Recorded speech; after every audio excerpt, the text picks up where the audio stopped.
She who explores longevity explores infinity.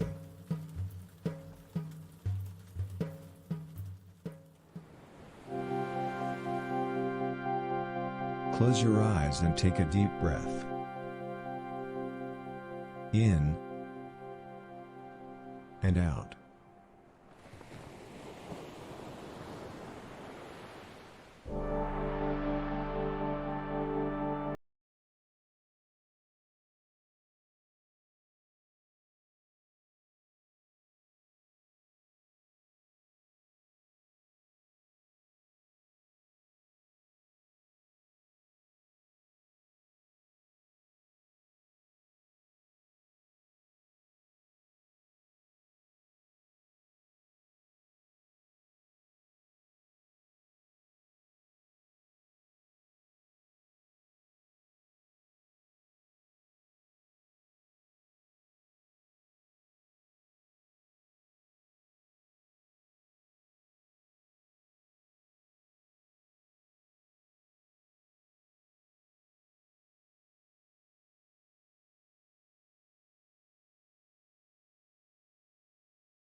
Keep breathing.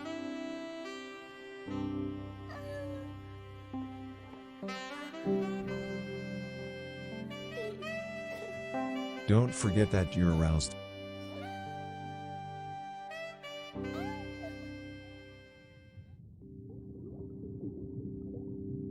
Stay a target of ridicule.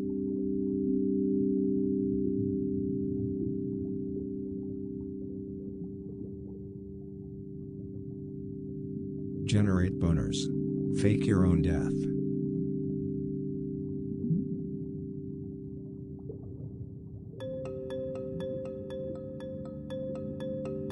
Tell yourself, I am really important.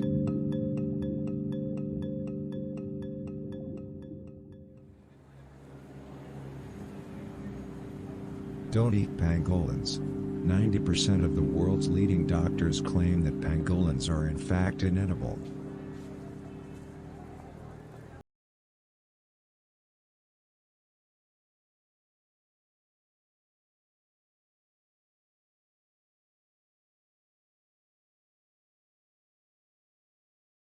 You are only a beautiful whore? The answer to that is because a beautiful whore is only a beautiful whore if the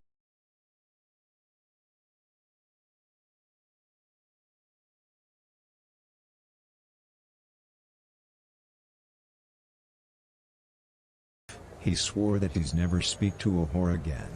And he did.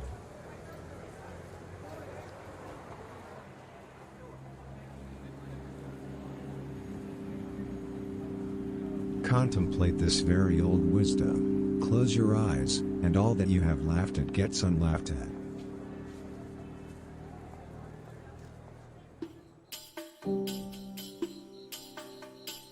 When you're consuming sperm, you're consuming lead.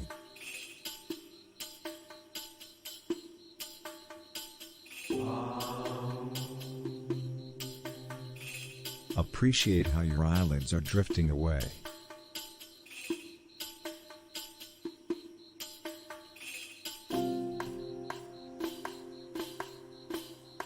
Meditate on how the king of yoga once said, after the global lockdown comes the rainbow.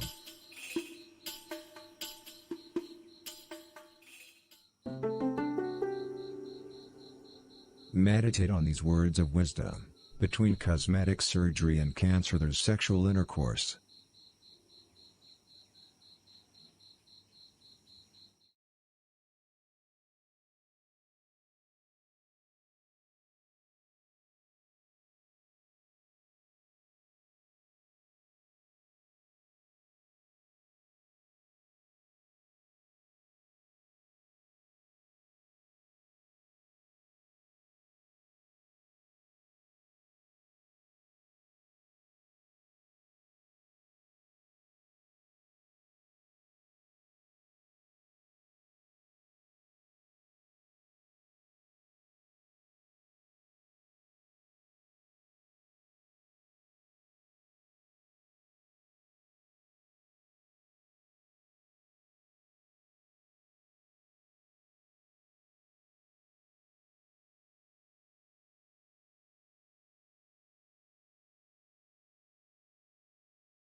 Hello.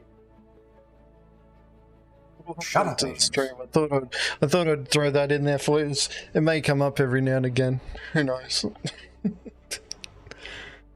Oh man. Start reading the last year I ago. never believed it. I never believed it because fucking the title of the stream. The title of the stream should have had the error as well. People would have picked up on it. Hello and welcome. How are we all? How many of us have been able to play 318? I still have not. Still haven't been able to get in. Seems every time when bloody CIG is doing maintenance, that's when I actually have the time to be able to play. I think it's a conspiracy.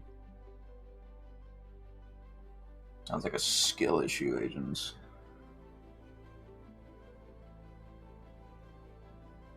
$20. Yeah, some of the other mongrels have been able to get in. They've had a few good sessions going. We've already got a couple of hits. You hits even. Yeah. Yeah, we're already we're already over 1 million credits in looted commodities. Score 1 for the boys, you know who you are.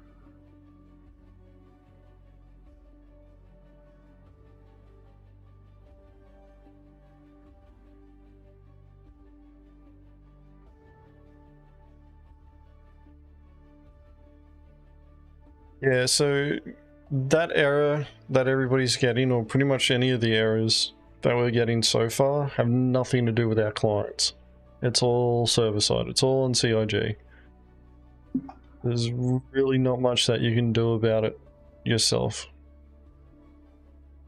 That's why I'm kind of just waiting on CIG to give us the word that everything's fixed, and then I can try and see that it's broken still and then contribute to the IC.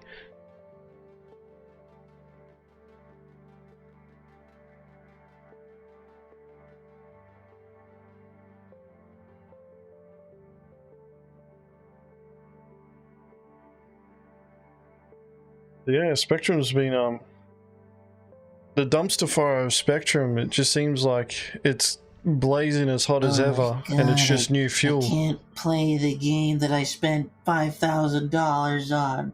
This is bullshit. This is why did CIG have to reset the PTU every day? Oh, I know why. It's because I understand nothing about the game development, and I'm just going to make speculative, snarky remarks towards the development when I have no fucking idea what's going on. Oh, woe is me. Hey, still consumers of a product here.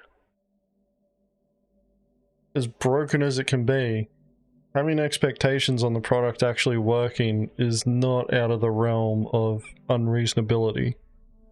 Granted. You know, like, it's one of those things, and ironically we're going to be looking at a Spectrum post in a minute that kind of goes into this. You know, people want to complain about things, and you know, it's going to happen regardless. If you know, COG could have had a near flawless fucking release and somebody would find something to complain about it. If anything, all this has done is just taken attention away from the Antares and the fucking hot piece of garbage that thing is.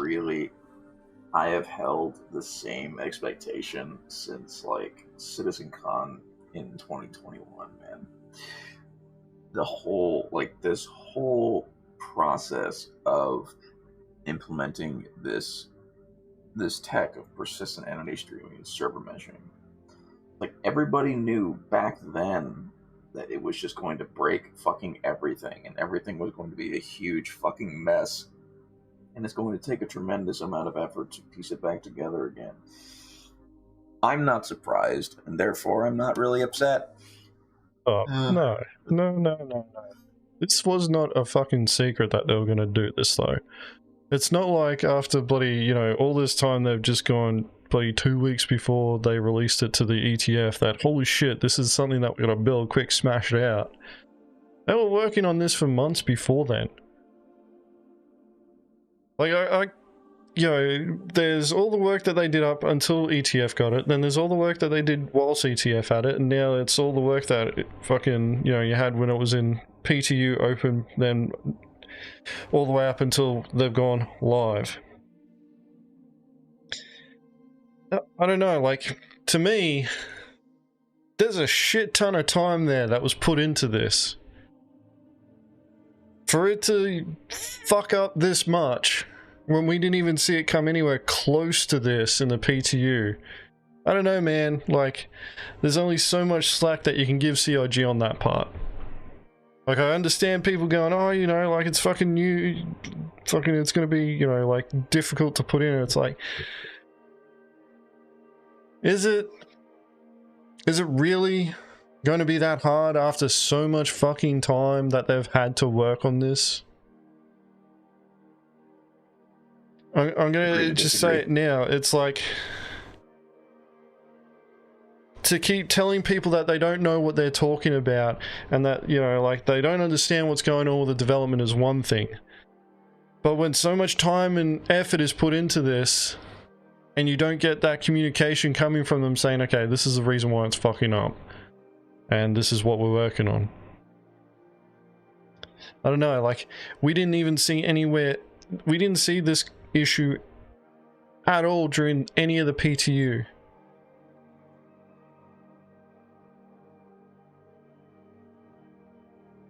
Like, that's the thing, is like, the PTU environment and the live environment, why they had to reset it every day. Like, this is the point that I'm going to try and make here right now. Your test environment and your live environment shouldn't be that different that when you go from your test environment to your live environment, everything breaks. It shouldn't be that drastically different. Because that's what's happened in, like, the simplistic terms. It's gone from test environment to live. Now, if they're concerned about things breaking in a way that they weren't expecting, they can do additional testing. And as we've all experienced, this PTU went for fucking, you know, like 3 to 4 months, depending on the stage that you came in on it. And they were working on this for fucking months before then. There's only so much slack that you can give people on this sort of stuff. I personally think that there's some sort of justification that people are complaining that, hey, this is, you know, bullshit. What's going on here? What, you know, like, communicate with us. Don't sit there and tell us, oh, you won't understand, or, you know, like, it's, you know, it's difficult to do. It's like, yeah, no shit, we get it. You've been telling us this for years.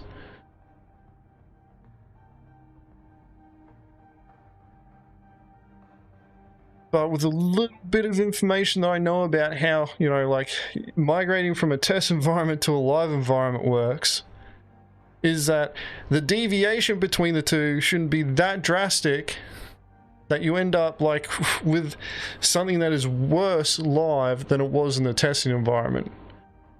Because normally what you do is you test the fuck out of it and you simulate it going live and what could possibly happen.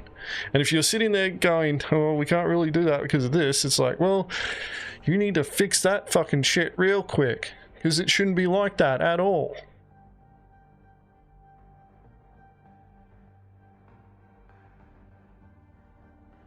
I don't know, man. Agree to disagree. Well, I do come from a background with some experience in doing some of this type of work, which is why I find it hard to believe that they would go from a test environment to a live environment and have it fuck up this bad. Not without doing some more extensive testing. They could have done that for all we know. But we don't. They haven't told us. Well, there's nothing stopping them from telling us, though. And that's the point that I'm getting fucking pissed off about with this communication that we're not getting from this company. And then hearing people criticize others for being upset that the product that they've paid for isn't working. Sure, it's an alpha, but communicate then. Tell us why. What's going on? Oh, we're furiously working on it. like you have been for the last, what, 12 months? Come on. There's only so much goodwill that they can keep milking out of people before they start getting pissed off about that.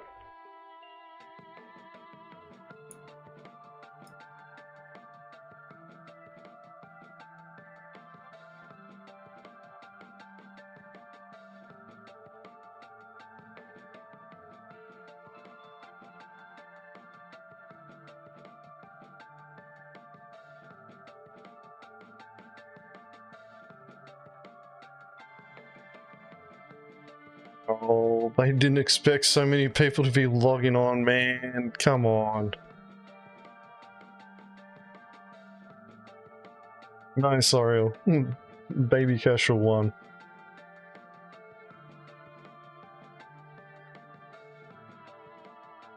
But yeah, like, we're gonna move on to the Spectrum post, and it's probably, my rant's probably gonna continue on there. So let's go over here.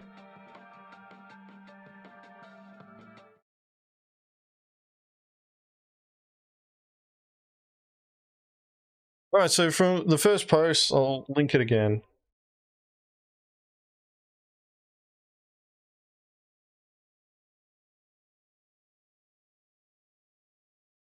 So this is the first post that we're reacting to. It's from Vlas, and it's titled, "I Don't Want to Hear It." This community needs to stop playing the drama game. These forums should be here for posts on how to get around bugs and errors as CIG works through them, not complaining about something that they never helped or contributed to. How many people complaining never logged into PTU? How many people complaining couldn't even make it to one stress test on the PTU? How many people complaining haven't initiated or contributed to a single issue council bug? I don't want to hear it. This is a team effort and CIG can only do so much. From where I sit, the problem isn't CIG, and I'm tired of the drama posts. Go back to socials. We are here to test and play a game that we all want. We don't need your soap operas. Okay. Okay. Okay. By the way, look at this ratio here. And yes, I did fucking bloody Picard palm this dickhead.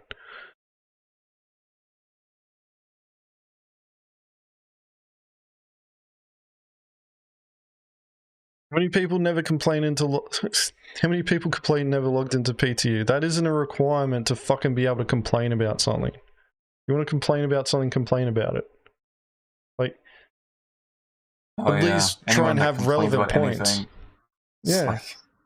It's like, you don't need a goddamn thing to start fucking bitching and moaning about something, dude. Whether or not it's fucking justified is another thing. Yeah. Believe it or not, I couldn't make any of the stress tests at all through any of the PTU patches. You know why? Because they all fucking happened when I was at work. That won't stop me from fucking complaining about the patch bloody being shit on release. It sucks. Personally, I don't think it should be this fucking bad. But the reality is that we're going to have to fucking wait anyway, so just have to deal with it. You just need to find your strength, Agens. That's it. Just find your strength. I need a fucking nap, really. Chris Roberts. It's one of Chris Roberts' alts. Oh, man. I've contributed to heaps of issue council bugs, and fucking CIG can only do so much. That is correct. There is only so much that they can do.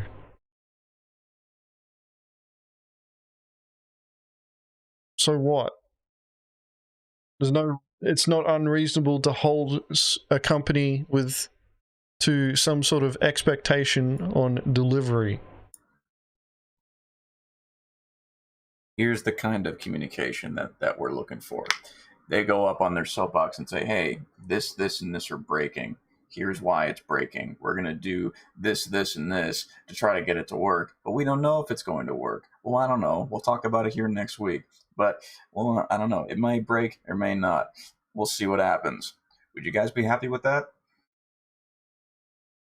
Yeah, I personally think it'd be fine. The thing is that they're always going to have somebody there, and this is one of the reasons why I know that fucking CIG doesn't like doing this sort of stuff, is because a whole bunch of nerds get in bloody Spectrum, or on Twitter, or in Reddit, and they start banging out these fucking shit posts about, you know, their own developer experience, telling CIG, no, you should be doing it this way, blah, blah, blah. And it's like, look, mate, just let them fucking do their job.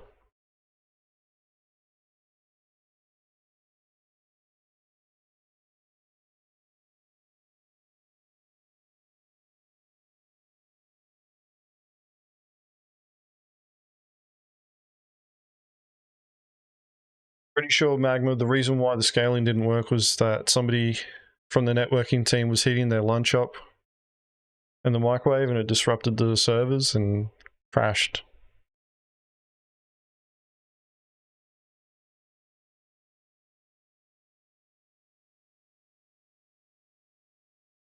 Yeah, like, I agree there, Devil. Like, being openly honest is going to buy CIG more social currency with the community than fucking just trying to spin doctor their way through this, or doing the complete opposite and just fucking staying silent.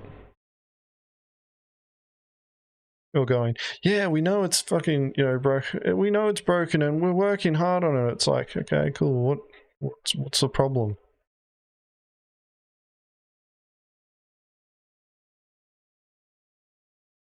The problem is this. Let's pop the hood open. This is breaking. This is not doing its job. I don't know how to fix it. I don't know. We're gonna brainstorm and figure things out. That's Trust us, programming. guys. No, Trust but that's us. programming. By going to the pledge store. If you do programming, you know that. And it's not like CIG doesn't have a platform to be able to teach, you know, like explain that to people in a way that they could understand. It's like programming a lot of the time is just problem solving in a language that you normally don't speak. That's what it is. It's just problem solving. Come up with an idea, you build it out, it breaks on you, you go back through and you find your mistakes and fix it. I don't know. Like, I guess for me, it's like, I know they're working on it, and it's like they're doing everything they can to like fix it and push it out, because it's like they really don't have any reason not to do that, and I don't really need a post explaining in detail what they're doing and what the problems are and what they're doing to fix it. Really, at the end of it, it doesn't really make me feel any different. So I just don't really care. I'm fine with just them doing their thing. So yeah, I guess that's the dichotomy that we got here, because it does bother me that they would push to live like this and then it just fucks up worse than what it was in the testing environment. Like, that's a huge problem to me, because what that tells me is that they just went, fuck it, let's just try. Oh, I'd like to think it wasn't like that, and it really was a legit issue where they just encountered something that they couldn't fucking anticipate. That still bothers me, because it's like, it's your platform, you should fucking have a good idea of what's going to happen. Or at least try and test.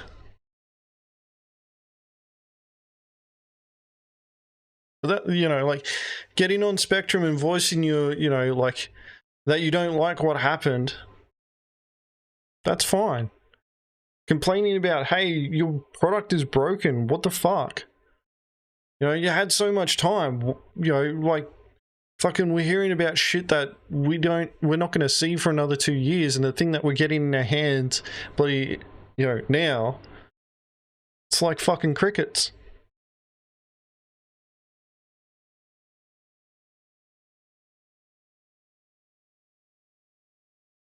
Nah, they're just banging on pipes. It's fine. Like, the next question is like, what is the difference between the PTU environment and the live environment that would have caused this issue? That they couldn't simulate in the PTU environment. Because the way that test environments are supposed to work is that it's a replication of your live environment with new features. Quote, the PES server broke under a load of 50,000 players, and now they're fixing it. On the PTU, they tested it with 1, maybe 2,000 players, and it was bound to fail. a lot of people are saying numbers make the difference, the sheer volume of players. So simulate it. P2 they wiped every day. Simulate it. No. Like sitting there going, oh yeah, but all these accounts, all these people, trying to log in. Fuck, if you think that it's going to happen, simulate it. If you don't have the tool, do what you've been doing for the last 10 years and build it. What was that that ISC episode that they made about one of their tools? Hang on. Inside Star Citizen tools. They have been simulating populating servers for years.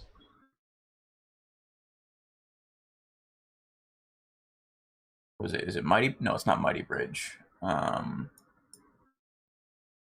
Test Launcher. That's what it is. Cloud Test Launcher gives the developers an ability to simulate load on servers similar to what players do on a server. So like when they're testing a new feature, new tech going in, it basically goes through the Cloud Test Launcher to simulate that kind of behavior. Whether or not that scales to the amount of players that were on day 1 318 is up in the air, I guess.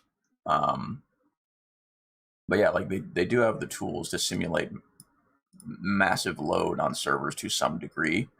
But we don't really know how far that goes.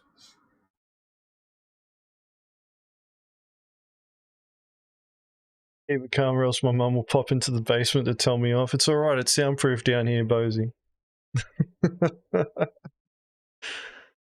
Yeah, what I'm going to do, I'll post a timestamp link in chat here to that Inside Star Citizen episode. They talk about the Cloud Test Launcher and how it's used, why it's used, how it's important. So, me being me, I would assume that they used this tool to simulate PES under load, and which then allowed them to create a test bed and have candidates for a live build. But again, we don't know how far that tool scales up. Like how many players does it simulate? For example, is it 5,000? Is it 10,000? Is it how much?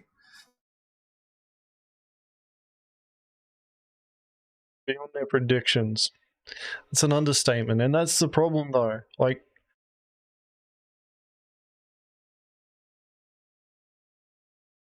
if you go beyond your own, like if you're expecting something to, like at a certain point, you go, all right, we're expecting 25,000, clients connecting. Double it. Expect the worst case scenario. Because that's what they're encountering right now. This is like one of their worst case scenarios where they have to keep fucking bring the servers down to do, test maintenance and bloody updates. Also, I want to bring this to everyone's attention here. I just realized something. Ain't that something when Agens is the angry one and I'm the one that's chill? I just want to capture this moment in time really quick. He's the one that's like yelling and screaming and hooting and hollering, and I'm just chill. I'm zen, right? This is unprecedented, actually. Clip it or something. I don't know. This is crazy.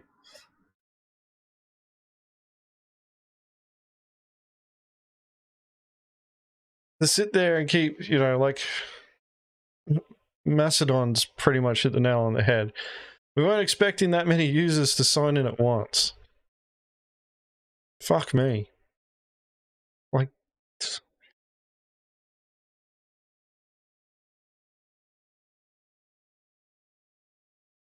Toki, you're misunderstanding the discussion that we're having here. We're not sitting here going like CIG's just failed us all and, like the project's dead. It's CIG, you can do way better than what you're doing right now.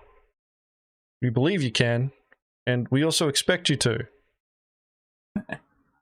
Like that's the thing, is that there's an expectation that's being put on them, is like as they grow, as a company, and they become wider and wider known, and they keep pushing out, like those trailers are top notch. You look at those trailers and you're like, fucking, that's AAA level quality trailers.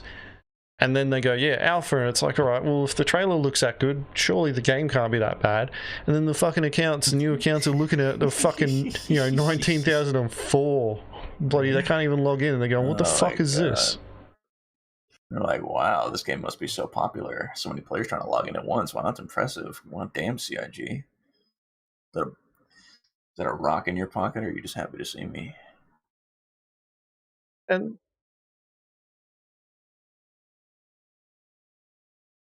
the thing about this is that there's nothing wrong with having that expectation. Like, I keep hearing people going, oh, you cut them some slack. They're working hard. It's like, I don't doubt that they're working hard. This should have gone a lot better, though. It really should have. They probably know this too, and they're probably going to beat themselves up more than what we could. But that doesn't mean that we shouldn't voice our displeasure at them, especially at their bosses. Because realistically, the guys who are there fucking banging away at their keyboard trying to, fix this, weren't the ones sitting there going, yeah, let's push it out the door now. It's their bosses doing that. Marketing.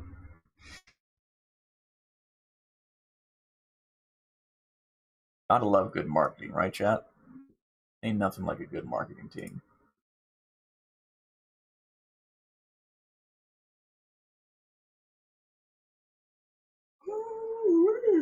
Oh no, Sold Ad's flavor. I'll tell you now, like, there is no reason to try and fucking sugarcoat feedback when you're being honest. Honest feedback is good feedback. And if people sit there and go, oh, you're being salty and immature, it's like, fuck off. I'm expressing myself. If you don't like it, bloody be better. Because I wouldn't be talking to you like this if we didn't have this problem. It's okay, Agens. Bring it in, buddy. I'm here for you. I'm right in there. I'm in there tight, dog.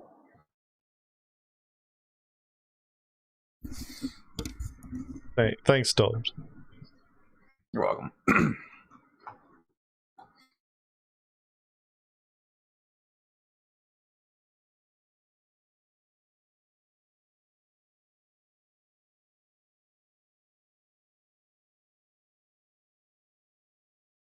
Yeah, I've always maintained the opinion that if you're going to fucking give feedback, always be honest. Don't try and sugarcoat it because you end up bloody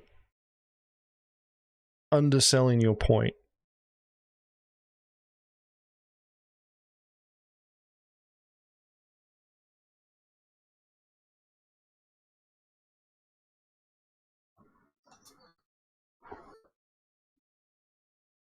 Problem is that with 318 they had to cut themselves off and go, all right, we got to push it out the door. The problem is that this particular thing that they're dealing with now, completely unforeseen. Which to me that's just concerning, especially as we go into future releases. Like, people sit there and go, oh, like, they couldn't have foreseen this happening. It's like, fucking test. It's not like you didn't have extra time to do it. You took extra time for this. What the hell?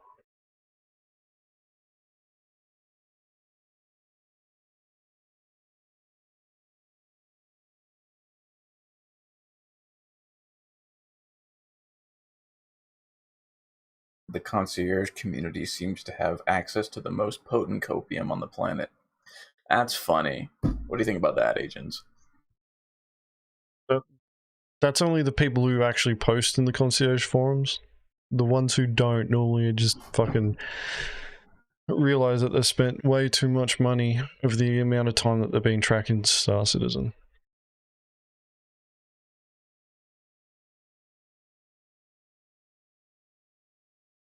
Yeah. This person's having a Suki Lala because fucking other people are having a whinge. And they don't want to hear other people whinging. They just expect it to be all, like, should be here for posts on how to get around bugs and errors as CIG works through them, not complain about something that they never helped with. You know what you can do? You know what you can do, Glass? On your browser, at the very top right of your browser, there's an X button. If you click on that, all your problems go away. The response.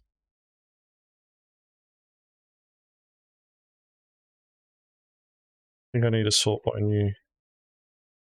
Because I'd read through this already. What was the response? Here we go, my favorite. Gold Eagle's got it. Fuck off. Dead set. Fuck off, man.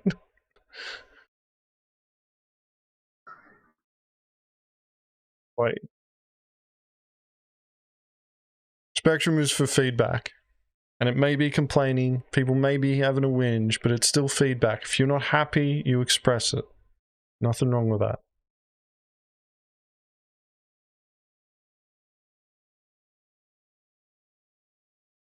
What about the people that complain about griefing and piracy? They can complain about it, it just means that bloody they're having a whinge. And that's something that it's like, I'll react to it. I'm like, dude, you know, fucking people who are whinging about griefing and piracy. It's like, mate, you're brought into a game where disruptive gameplay can happen.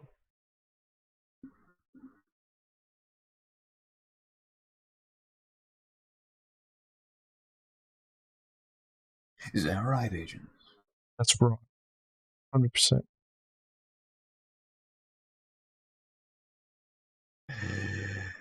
Ah, that's funny.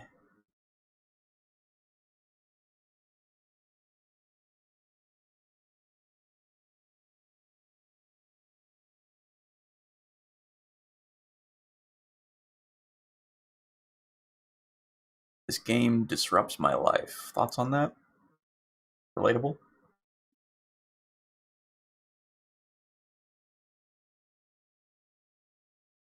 Yeah, that would have been Jeff Bezos getting on the phone to Chris Robertson going, oh, you can't. What are you doing to my fucking servers?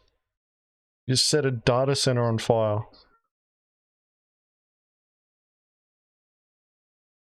Trying to make the most ambitious, the best goddamn space sim ever.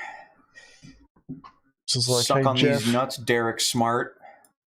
Jeff, because you can't get us into space, I'm going to have to do it virtually.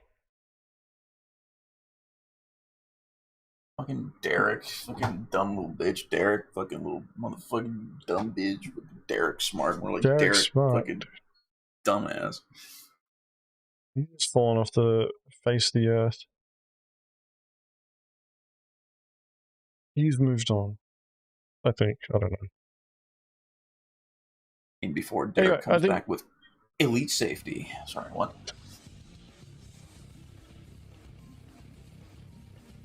Let's move on to the next bit of content. I've had enough of whinging about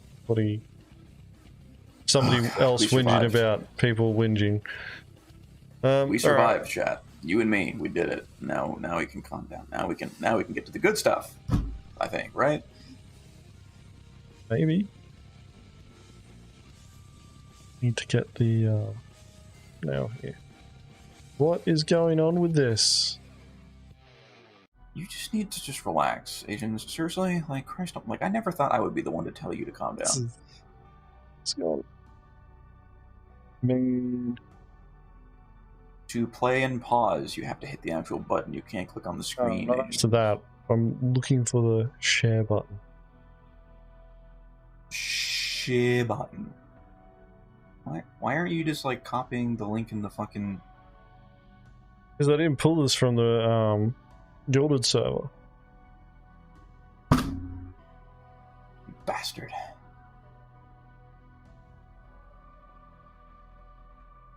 Alright, so the next bit of content that we're going to be reacting to, guys, or watching, is another one from the auxiliaries. Oh god, I'm afraid. Dobbs is going to roast the shit out of it. Hope you guys are ready. I'm afraid. I don't want to do it. I don't want to be that guy again. I really don't.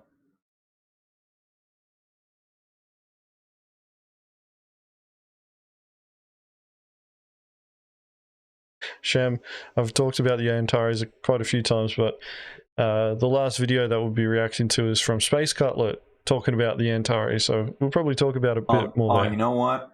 Stop. Hold on. I got you, man. You want to know our opinion on the fucking Antares? Give me a second.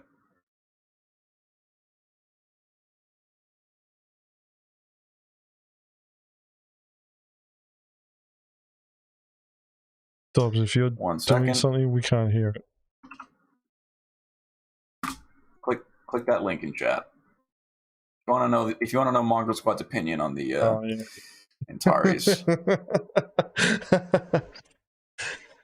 Yeah, take the time to watch it. Or you know what, Agens, you can fucking bring it up on stream. I don't care. Give me a sec. Fucking make this small. It's open over here. No, it won't. Of course it won't. Fucking. By the way, Agens, this is a little bit off topic, but we just confirmed that the Antares is in PTU, and the EMP on that ship is for the co-pilot only.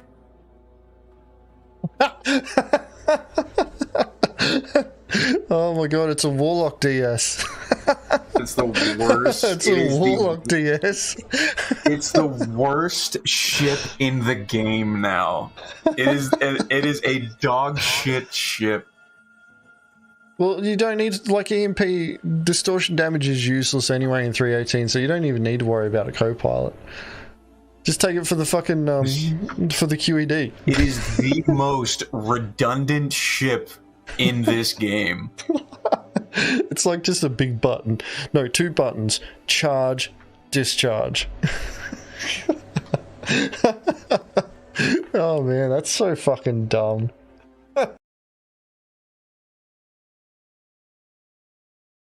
100%. So fucking dumb. There you go. You got my opinion on the Antares. And mine as well. Congratulations. Thank you, Mongrel Squad, for that informative clip.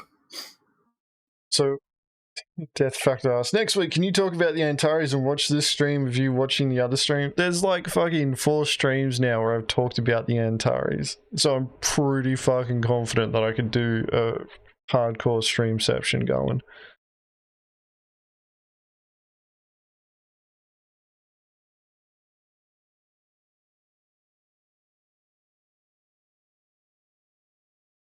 Yes, they do plan on having what they call AI blades, which are supposed to take up CPU bandwidth or something of that sort of currency on your ship, or you could hire a NPC to be your co-pilot.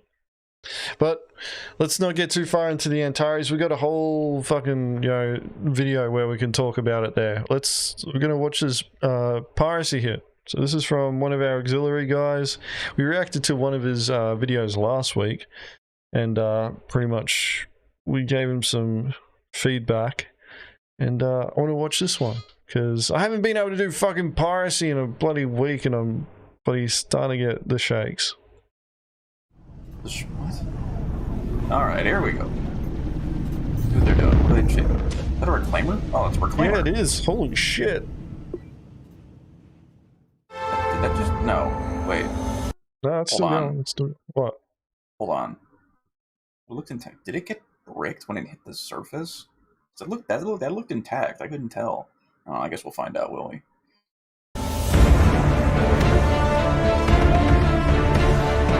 Oh god, I love this part.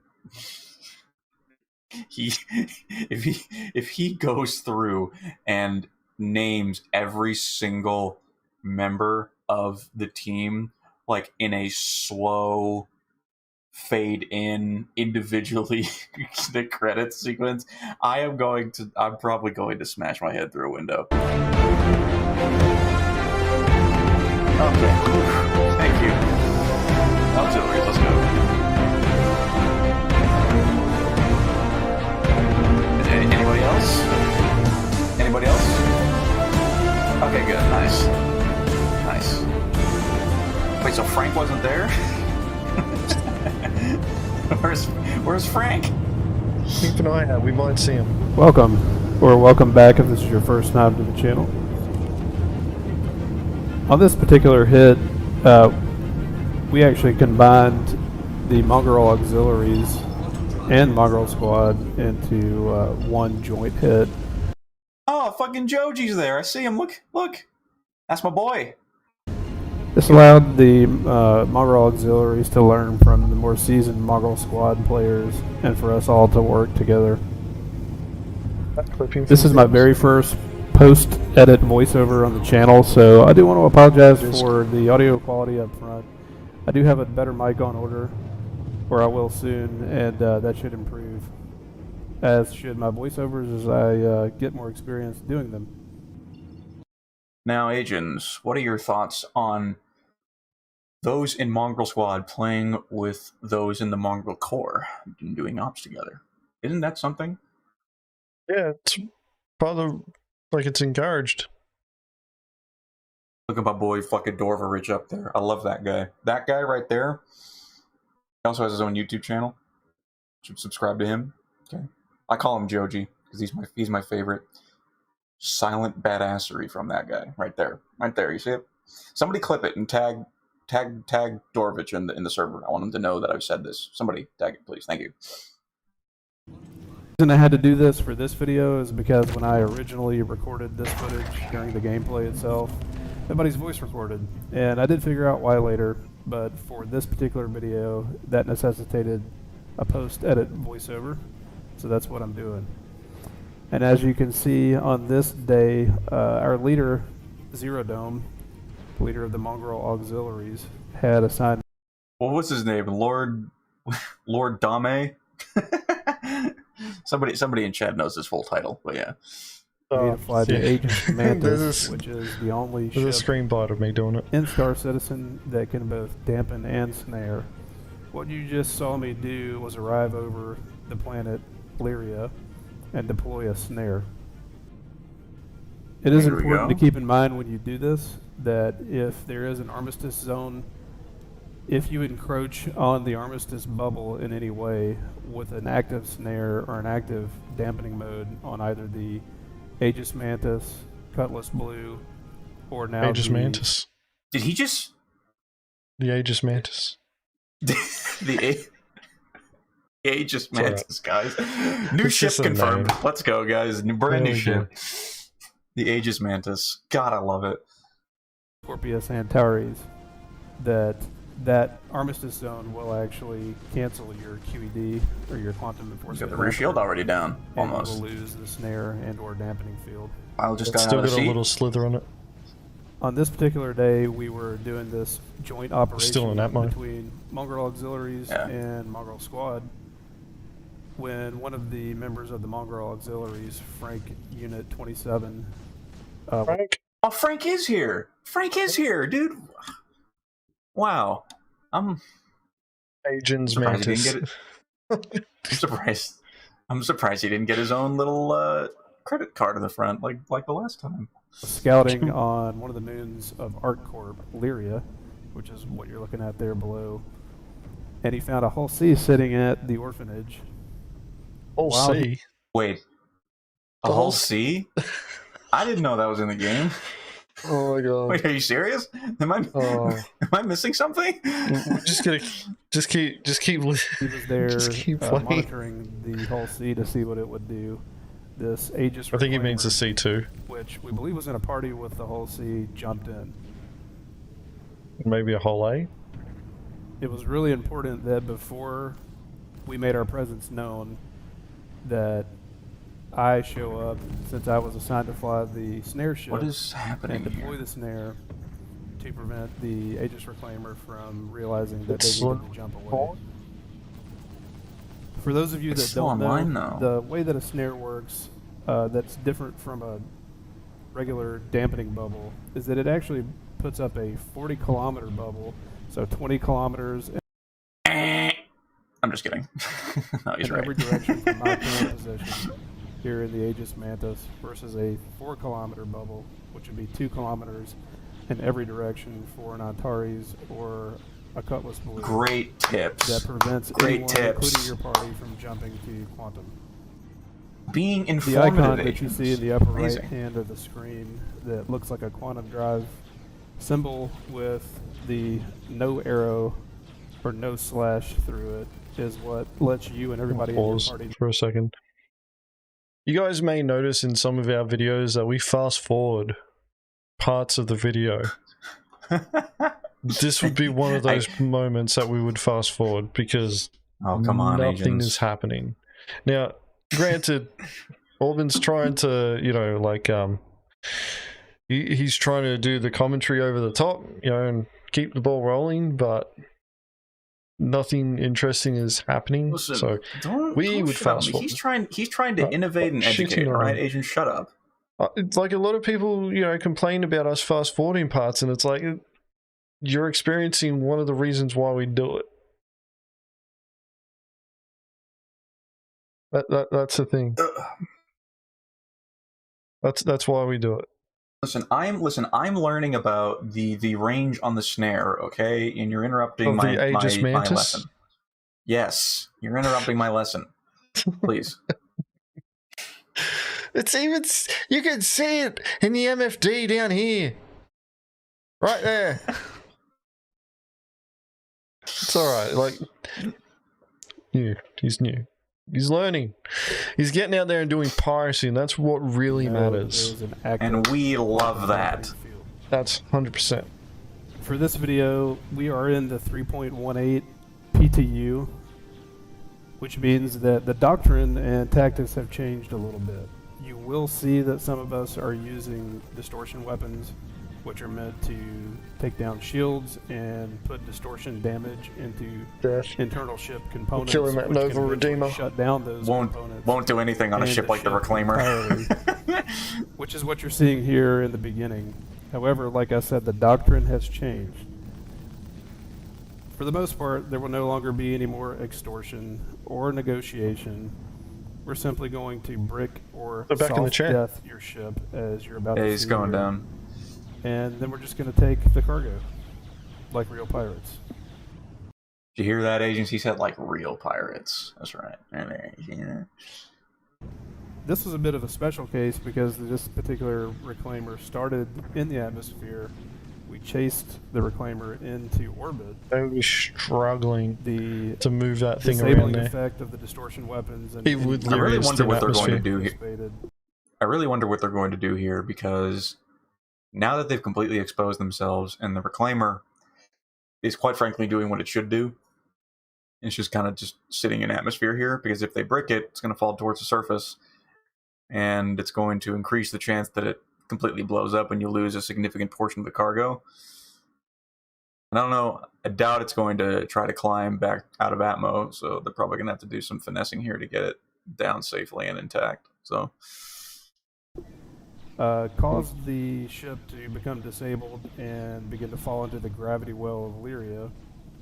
And eventually, as you will see, the ship has gone a soft death.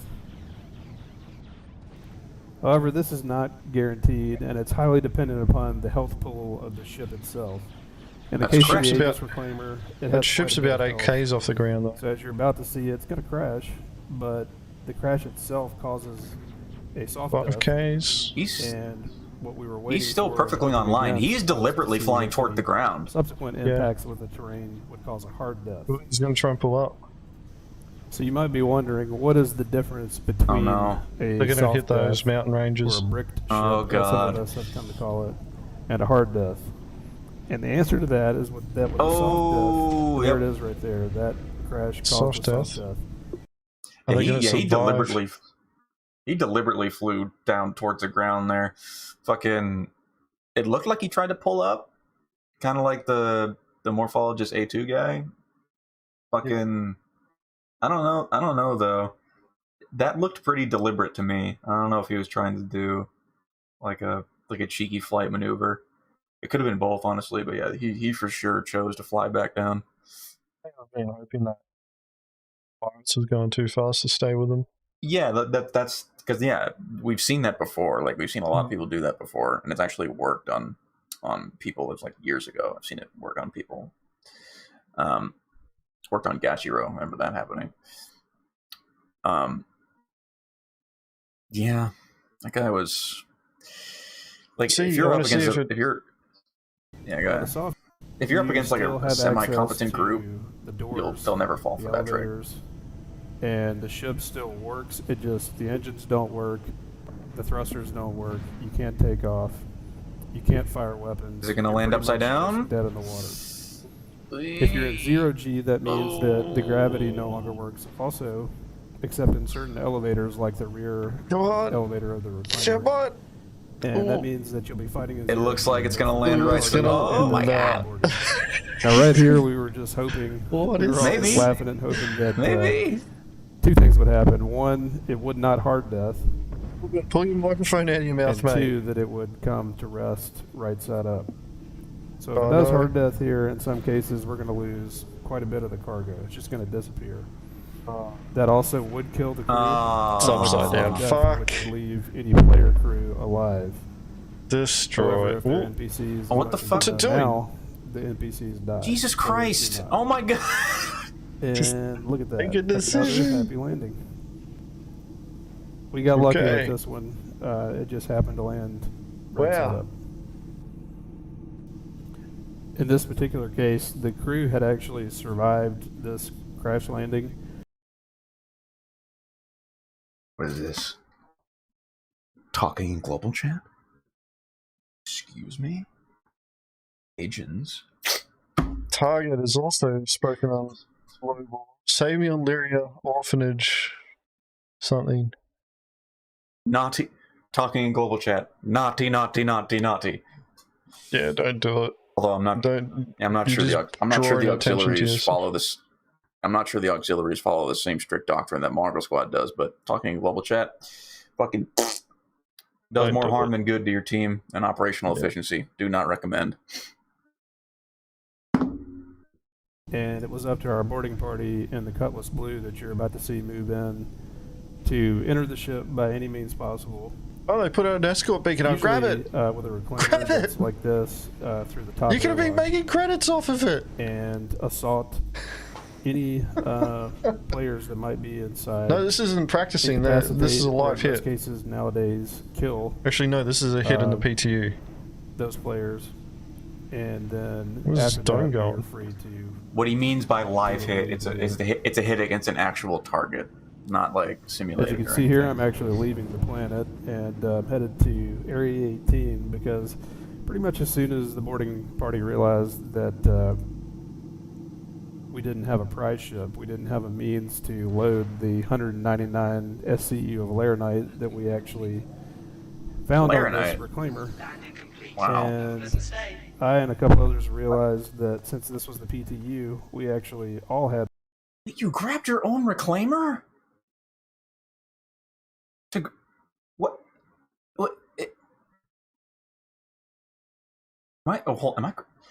Is there really? Hold on.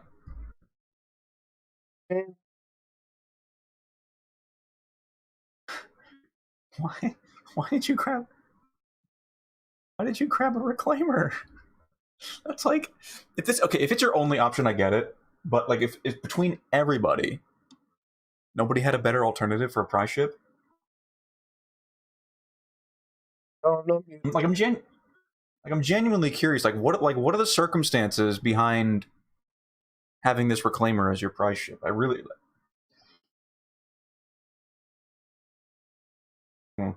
I'll just keep playing, I guess. So, but what do you think, Agens? Spoke up about that. Zero Dome had me go get mine, which is what I'm doing here. Oh, that was your choice, Dome. I'm looking at you now. Like, were you also intending on salvaging it? Like, that's the only reason why I could think of taking a reclaimer, but fuck, why? I wouldn't even bother. Just grab the cargo and fuck off. Oh my goodness. Wow. And also, like, you gave up a mantis for this. Well, I would have had self-death, though. Can you hear me? Yeah, I can hear you, but like, even for like if they're planning on just doing this one hit and calling it a day, but like, I don't know, man. Like, if another target popped up while they were doing it, you wouldn't have a QED unless you had others in the composition. Fuck, man. Cuddy Blue there, so they'd still be able to push on that. That's true. I don't know. This was my very first time flying the Reclaimer, and it's a big ship, so it handled like a big ship would. Should have boosted the whole scene. And I made a little bit of a noob mistake here in the heat of the moment by not going to the station in orbit above Hardcore, which would have been much easier. Because with a big ship, getting out of the gravity well and out of the atmosphere is much more difficult than with a faster, smaller ship. But live and learn. I did get the Reclaimer and head straight back to Lyria. I'm so glad you fucking crossfaded that. Oh my god. Just Thank prior you. to all of us Do moving that. the cargo over. Wait. Oh, that's right. They had to hard death it. Wait, why did they hard death it? Elevators weren't working. Alright. Wait a minute. No, if they were inside the ship, they could have opened up the back hatch on the fucking Reclaimer and pooped the cargo out that way. I don't know if they actually got inside of it, though. They didn't show that part. I don't know. Because if they did get inside of it, all they would have had to do is just fucking shoot the goddamn... Like, there's a top hatch that you can go through to get in.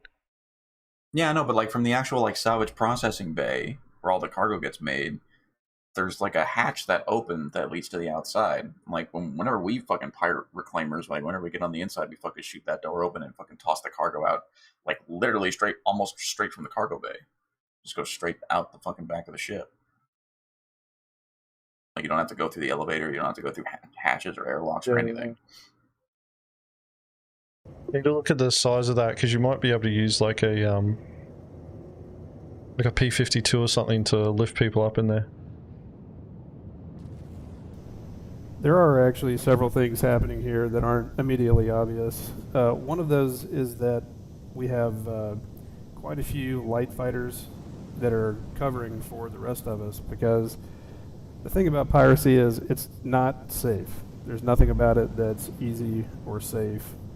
And at any moment, you could have a bounty hunter or a member of a player's party or their friends crash your party, and instead of it being a nice, leisurely cargo transfer, it turns into quite a fight. One of the required and very necessary skills of a pirate is to be able to understand the ships that they're hitting and the ships that they're using to pick up a prize like we are here, and to be able to quickly transfer cargo using the tractor beam. And yeah, see, this is the hatch that I'm talking about. Get a P-52's nose up there at least. You could put somebody on the P-52 and then nose them up. The problem is, though, is that you're still not at the top part. You could try and grab a box, if you have your own box with you, and then tractor beam somebody up, or knock them out and then tractor beam them up onto the next platform. Because the sides, either side of that particular hole, there's space there for you to throw somebody up there. Mm-hmm. And work together mates to do so in an efficient manner and as fast as possible. As you can see here, 199 SCU of anything is going to take a little while to load, so you need a big ship. Also, in the process of moving cargo around, there's a chance you could get hurt. That's why I was healing there. And right here I made a critical error. You might have noticed I just took my helmet off. Took your helmet off, but you don't because my have... hydration was getting low. That's fine. But as you'll see, I forget to put it back on. I did not realize what happened later until I rewatched the video, but you'll see that that was actually a serious mistake that I'll need to learn from.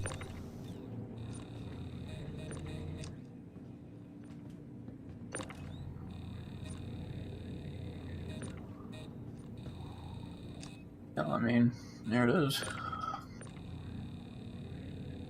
The drug box there that they just throw up. Really? Where?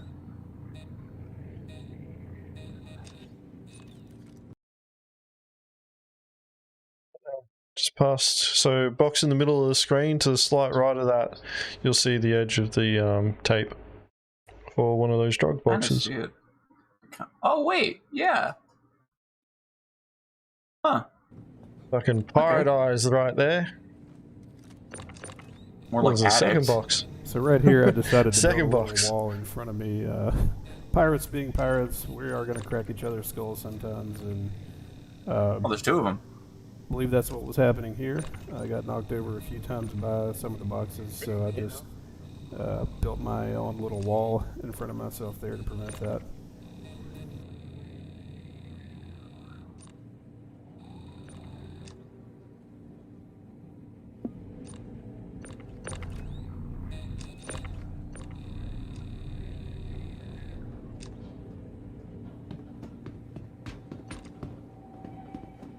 Going down there. Hey. Fucking the boxes. Don't you walk out that ship.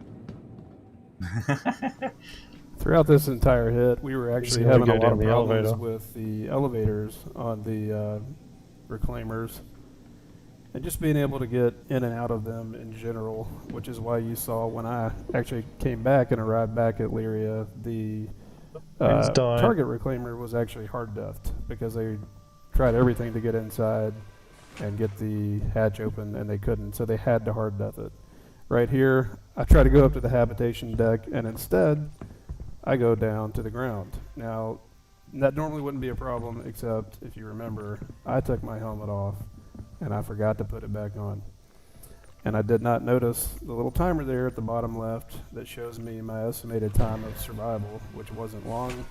So what happens? I get incapacitated. Noob mistake. So we just An need even to smash bigger all issue the... was that my colleague there that was helping me load the cargo was not able to get up to this particular deck at first until we got creative and figured out a way to get him up here. Once he did, he was able to res me, and we were able to continue with the operation. One of the biggest reasons why this was a problem was Also, you could just double click. You don't have to drag. That's what I thought too when I saw that. I'm just like, just double click, and I'm like, Just a tiny little thing. Don't need to say anything. I was the owner of the ship, and as the owner of the ship, I have to be the one to sell. So I was going to have to be revived to make this a successful hit. While I was down, what you didn't see off camera was that they actually were able to move the ship over to the Hull C and load its cargo as well. So now that the cargo hold of our reclaimer is quite full, and we are headed to the orphanage to sell the cargo. Unfortunately, again, we had some issues with getting the elevators to work properly on our reclaimer, so we had to get creative. There we go. Typical marine shit. No, these are the tractor beam trick. Transfer of each other. So the way we got around that, as you saw, he stunned me, used the tractor beam to bring me back up.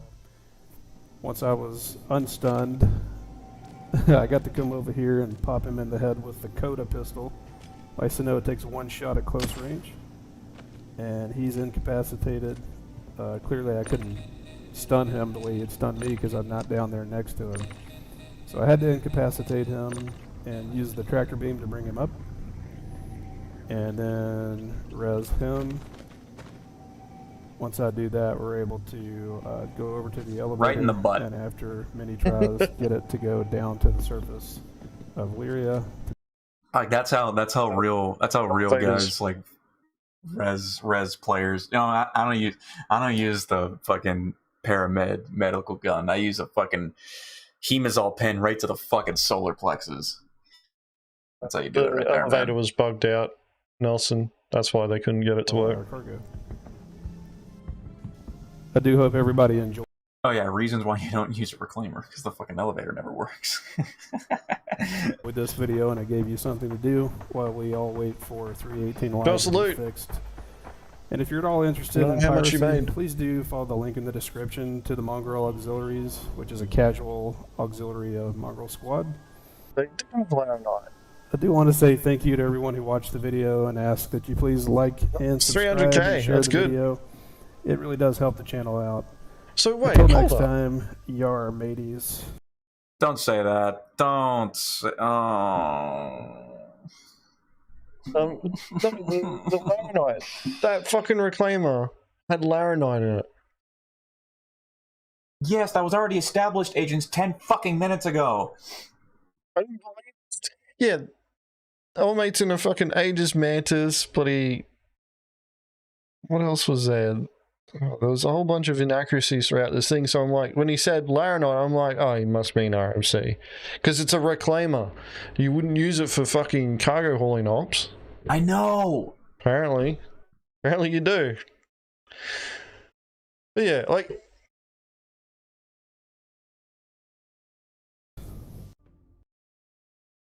Don't ever say fucking... Don't no, Yar shut up. Don't ever say shut the fuck up. Don't ever say Yar matey at the end of a fucking video or I'll fucking link you to Shankers. We'll send you the images for your signature. Jesus Christ. Fuck me, man. Mate. Not a bad hit, to be honest, like that. Yeah. To be honest, that reclaimer there, man, holy shit. Just the way that it was just spinning around in the air.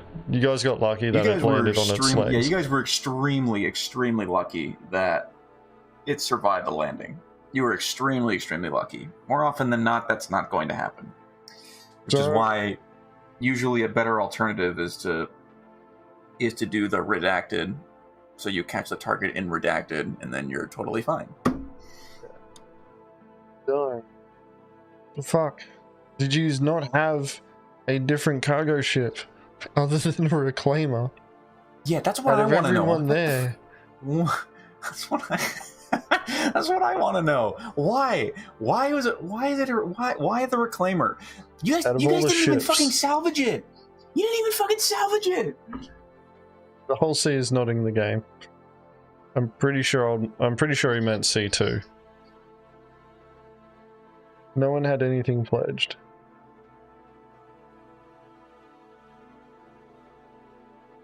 To be honest, I would have fucking shoved it all in the Cutlass Blue. Made a couple trips back and forth. Yeah, to be honest, I would have just done that. Blue also got loaded up. Okay, so like it would have been. So you guys got, what was it, over 300? You got over 300 cages from the reclaimer itself. If there was more in the blue, you probably. That's like an extra 55 SCU on top of that. Yeah, potentially. You're a pirate. If they load it up the correct way, and not be cowards. Your pirate has.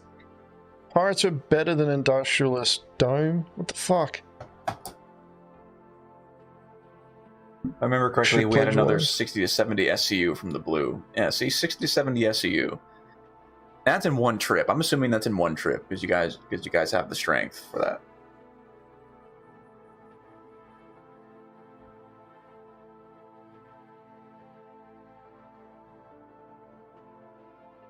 And yes, you can fit 60 to 70 SCU in the blue. It's a tight squeeze, but you can fucking do it. Also, calls were made to the pack rats. Reclaimer was the last resort. You gotta remember that they're not on call. Yeah, the pack rats. Yeah, pack rats, get your fucking shit together, pack rats. I'll sell fucking shit to you, you know?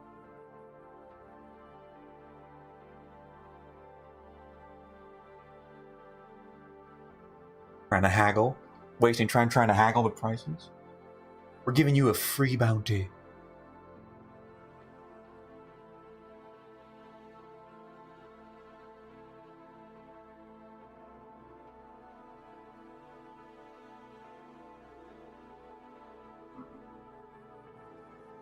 Bad hit.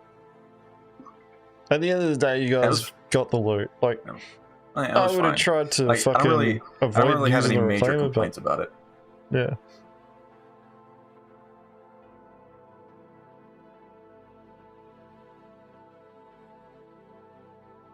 That's yeah, right. So, we sat there and bloody critiqued somebody else's video. We're digging into the archives and we're pulling out one of ours. Now we're critiquing our own piracy hits. Jesus Christ! Right. This is from 311. Holy shit! I remember. I was back in Mongrel Squad at this time. I remember this. I don't think I was there for this. Was I? No, this is when I was streaming on Twitch. Hold up. Come on. There we go. Alright. This is like This was like an OCX like EU hit, I'm pretty sure. Yeah. All right, so this particular video that we're going to be showing, actually, Why did you want to react to this particular video anyways, Agents? That's what I'm because curious there's a about. learning point here, something that I brought up last week, where we talked about something. Oh, I know. Yeah, I know exactly what providing you're a going to say. relevant example. Because I remember seeing this, and I know exactly what you're going to say. I don't even need to see it now, because I remember. Right, so this should be the link to the video, guys, right here. Watch it at your own convenience, but we're going to move into the reaction scene, and we're going to watch this video. If you were watching last week, I think it was last week, right, Agents? Yeah, if you were watching last week, the point that's about to be made, I screamed this almost last week in response to a particular moment during a particular video. Yeah, you'll see what we're talking about here. And I highly encourage you guys, if you do ever have the time and you want to binge watch, piracy hits, feel free to go through our library, because not for the views, but you guys will learn a lot from our mistakes that we make. Oh yeah. Grab that one. Do you want me to? I'll turn the shields off. He's in the Cutlass Red. Hold up. Yeah. Can't remember that, man. Oh god. See who the pilot is too.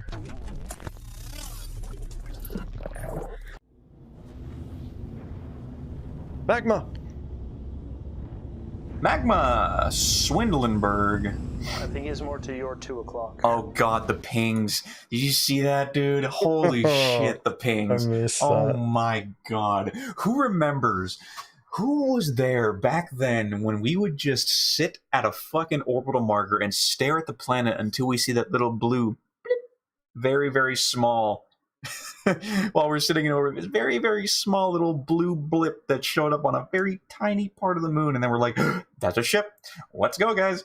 And we would just follow that for like hours until we hit it, dude. God, I miss that. Now, scanning is so fucking bad now, and I fucking miss when we were able to do that.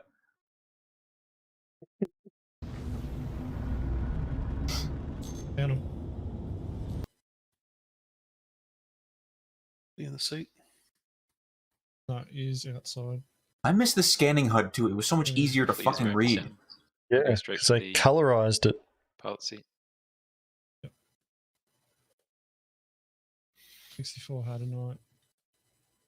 Freelance is still showing as 316. Hey, Vinny. Vinny. I'm gonna do this one. Yeah, because I'm talking to people in stream as well. Targets is Oh, right. 2.5 kilometers away. I don't remember a fucking Vinny. Yeah, right. We've been had. I'm dropping you guys pretty much directly on the ship. Cap MC, that's the guy. It's interesting. Hence the name Buster Cap. He's called me out like that, even though I'm not targeted. Okay. Shields and weapons on. Yeah, come in and disable. Can you drop the back? Sec. We're gonna block the back of the ship here. Coming down now. Oh god, there he is.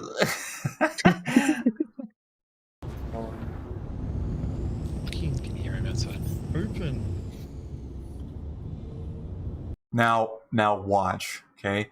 Magma's about to shoot at this ship. I want you to pay attention to the type of fucking weapons that he's going to be using here. Just want you to just quickly pay attention to that. He's going for the ship, guys.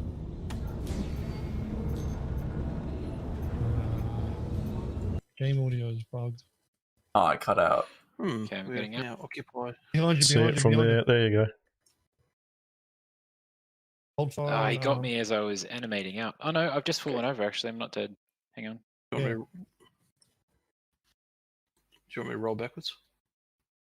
No, it's no, all no. right. It's fine. It's fine. Apparently my See game ya. audio is bugged. Got a box here. Yeah. He's just left the channel. Is he dead? I need somebody in here with me. Okay, so he's still here? Why aren't you going for the pilot's chair, agents? Huh? Because they weren't in the seat. Yeah, but the self-destruct could be on. You don't know. They left this I don't know. ship. Just people get in the ship. His ship just That's turned me. red. Bid, grab that Ship. box. Oh, look at the red, it's taking Go off. for the bridge. Oh, No, on the man. bridge. Come back. Which box? This one? I wonder who that could be. Do you want me to? I'll turn the shields off. He's in the Cutlass red. Hold up. I can disable it. And dead. Firing EMP. Stay firm in that ship. Yeah, he's powered And off. Magma just disabled it. Right. As you can see, my, Look. my name has just popped up in there. God, back when the Cutlass Red was like one of the best ships in the game, simply because of that. We'll get out of the ship. You probably should have waited. And look, he responds with full gear, dude. Remember that? 'Cause he's gonna. Fuck. Could Back in potentially the get day me when we before I used get to wear home. the old Pembroke.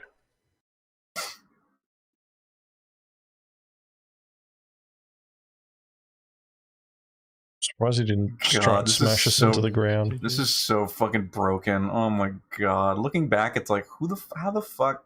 Need to make How sure did we he's not play this game? bloody initiating self-destruct. See, checking the seat here. Right, we're ready to clear out of the ship. But yeah, anything you want to say to that, agents? Learn from our mistakes. That's what happens when you don't close the ramp, because that's exactly what happened. I was the last person off that ship. And I left the door open, because I was in a rush. You can never be in a rush when it comes to being the last person off the ship. If there's no one else on the ship, close the fucking door. Were you carrying a box? Oh no. I'm gonna Oh, that's crash right, because it shut and off. explode. I'm glitching hard. Or not. No, you're fine.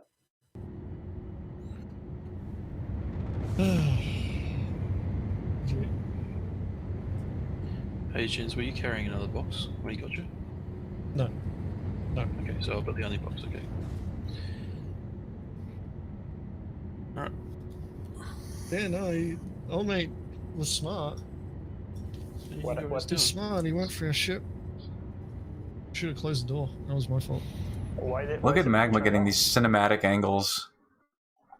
What a V champion, upside dude. down. Why was it so easy to turn it off?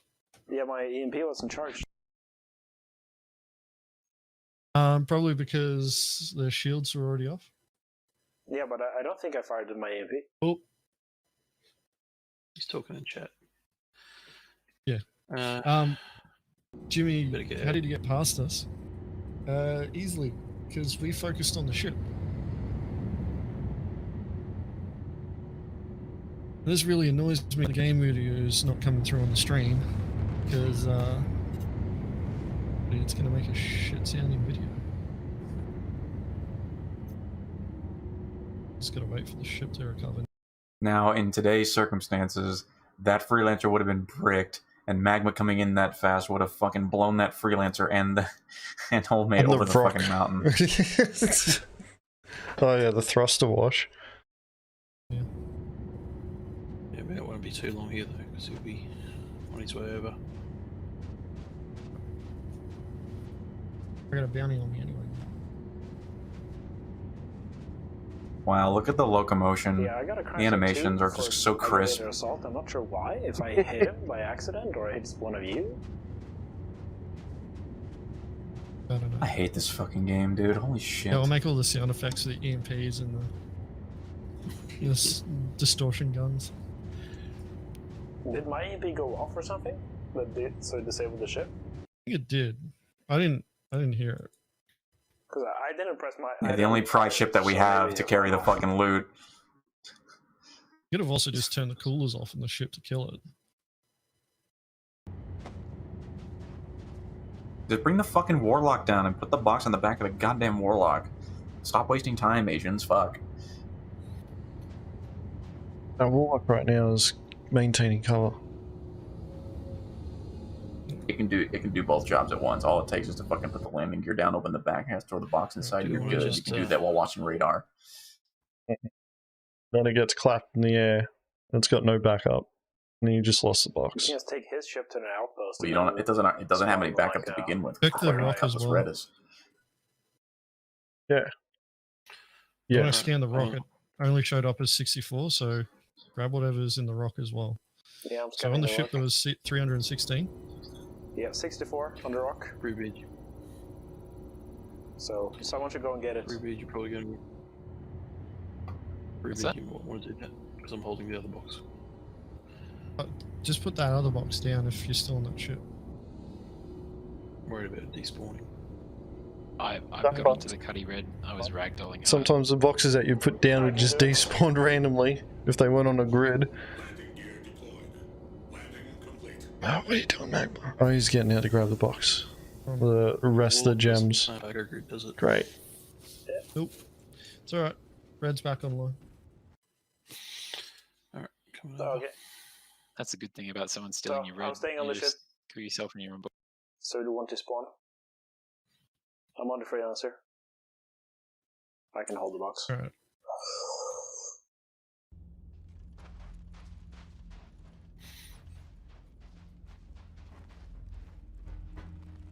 Yeah, we had this massive plan of bloody dropping the cyclone out of range, detection range of the rock, and then driving in, and then Here's the craziest part is that coming in behind old mate when he parks inside his ship, and I got spotted. So without actually loving me. This is back when the fucking cyclones had awful emissions. Ground vehicles in general too, and just like fucking seen from thousands of kilometers away. It's stupid. At some point. Just need a bit more ramp down. Right up on the ramp. Be able to place it from there. Oh. Yeah, Ace Ran just faded. That was it. Yeah, I remember we had to go into the back of that thing. We'd have to fucking... We have to like split by 50, put them in the bag, fucking daisy chain it to the like make a box on a ship, come back, split another 50, put it in the backpack, walk to your prize ship, fucking poop a box out of your fucking anus, put it in the ship, go back, rinse, repeat like 5 times over until you have all fucking 600 gems in your ship. There's like fucking 6 boxes, there's like 12 boxes in total on the ship. If it was EMP'd, then it just takes time. Really? You know, it was piracy back then, guys. Come on. Barely. Why would I want to equip I'm waiting for my rucksack Oh, before we had the tractor beam attachment.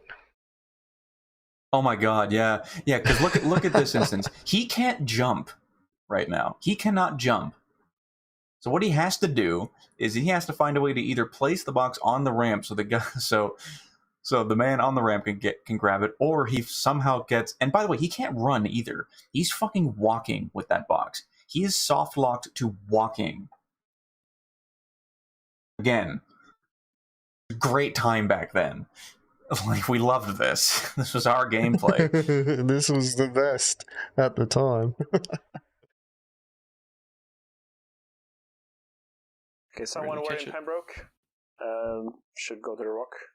My rucksack is not spawning. Rock despawned.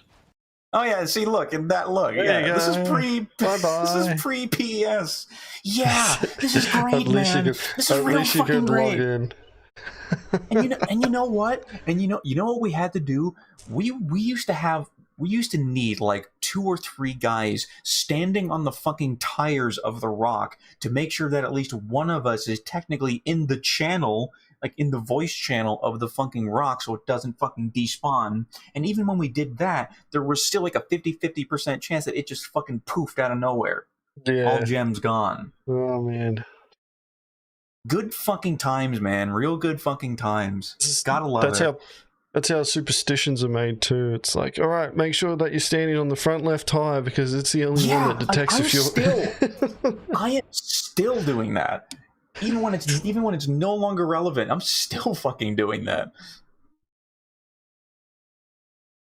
Just a bit. The rock despawned. Alright. That fucking rucksack didn't spawn. Look at that fucking marine kit too. Oh my god. It's gonna take a while. Just bring whatever. Right, I'm aboard. Just bring whatever, guys. Over to Grim Hex. Freelance is gone. Yep. Yeah, he's left the server, that's why.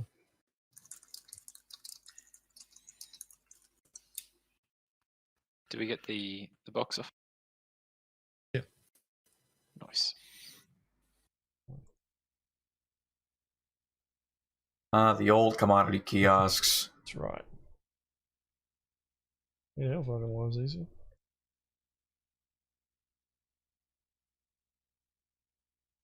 $86,900.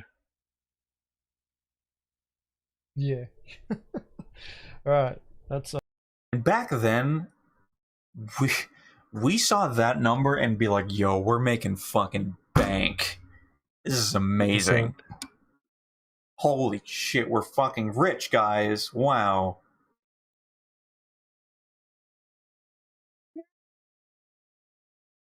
Shit. I think that's pretty much it. We should probably wait. There's the continue outro, watching right? this. Yeah, yeah. Does the outro play? 86,900. I don't think the outro was made at this point. No, it doesn't. No, there's no outro. It's not. Stamp it. We brought that in for 312. Yeah, everyone loves that outro. I still keep getting asked to this day, like, Dobbs, when's the outro coming back, Dobbs? Never, because people would stop at the outro, and it was killing our fucking engagement. How old is this video? This is a hit from 311. Yeah, so, yeah, hit from 311. Let's actually take a look here. This, to give you context, like, date-wise, this was uploaded... This video was uploaded December 30th, 2020. Over 2 years ago at this point. December 30th, 2020. Which means, in reality, given the published date, the actual hit was probably done, I don't know, maybe 2 days before that, 3 days at the most, I would say. Yeah. Back when I was streaming on Twitch. So we've been doing piracy for a minute in this game. Yeah. An example there for you guys, for the auxiliaries, yes, we've been shitting on videos, but at the same time, you see that we also make mistakes too. So, I highly encourage you guys to go through our library here and watch through them. Roast them all you want, don't really care. But the most important thing is that you pick up on the mistakes that we make so that you don't make them as well.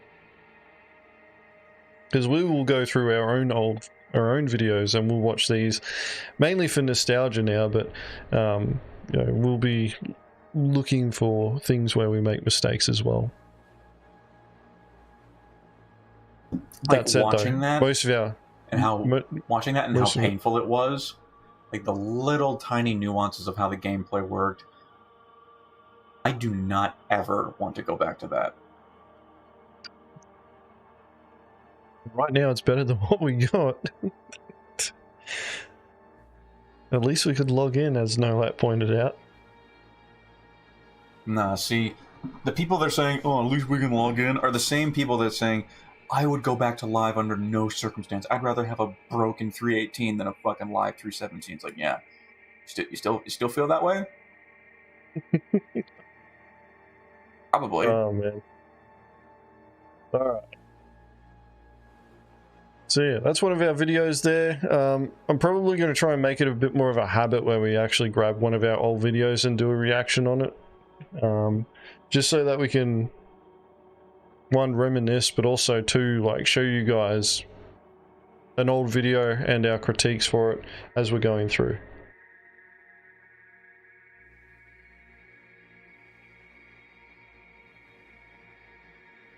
No, lad, it's a trick.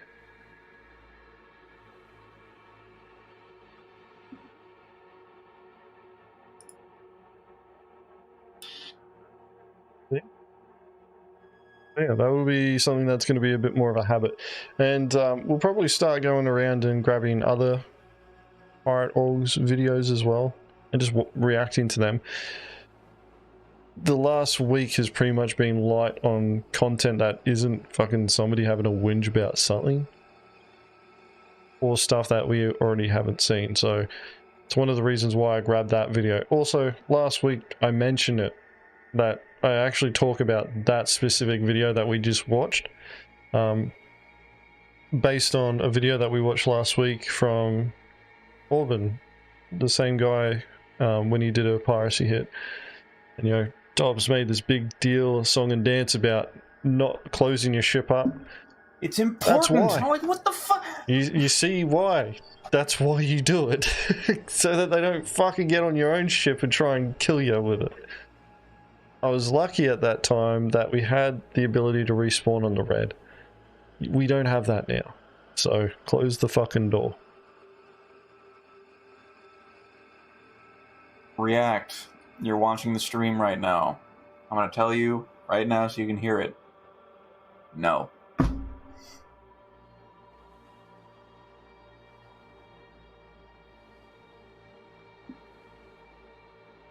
That... I already asked. Trust me, yeah. I already asked. You did. Said no. I said no. We're not reacting to that. Not giving that clown any more fucking recognition than what they deserve.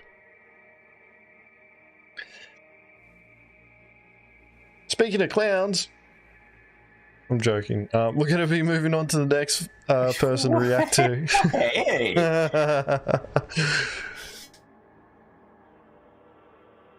Speaking of clowns, the self-proclaimed griefer, as they introduced themselves when CIG fucking did a raid on them after one of their Star Citizen lives, which was fucking brilliant.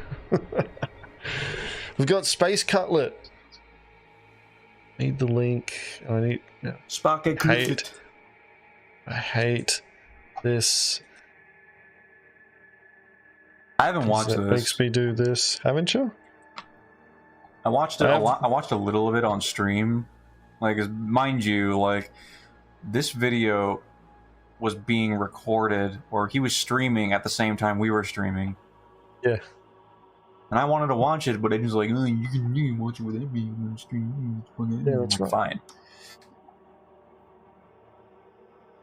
I also knew that he was going to do a video like this, and I wanted to wait until next week to do the reaction on it. I have actually watched this already, but I wanted to do a reaction to it because, buddy, I figured he was going to end up roasting it. I was not disappointed. So, this is Space Cutlet. This is on his channel, his YouTube channel as well. So, you know, like, if you're not subscribed to him, go and subscribe. I've already linked his video there. I'm pretty sure, though, like, we've got a common audience. If you haven't subscribed to his YouTube channel yet, do it. Because he's trying to bring some more of his content from Twitch over to YouTube. And if he doesn't see enough people coming across to also consume his content there, he's going to get dejected. And I want the guy to get propped up more on YouTube as well. So, without further ado, let's watch Space Cutlet, Scorpius Antares' first look. Mom, I'm not ready yet. Mom! Fixed. This is just a bug. This is just a bug. It's gonna get fixed. I think they just messed up. Let's just say it's work in progress. Egg has been planted. Okay. We're getting closer. Your insurance claim has been sent. Bit of a longer expedited claim than a Cuddy Blue. Oh, that shouldn't be 5. Yeah, you go. Oh, it's there! The orange tracker! Yes!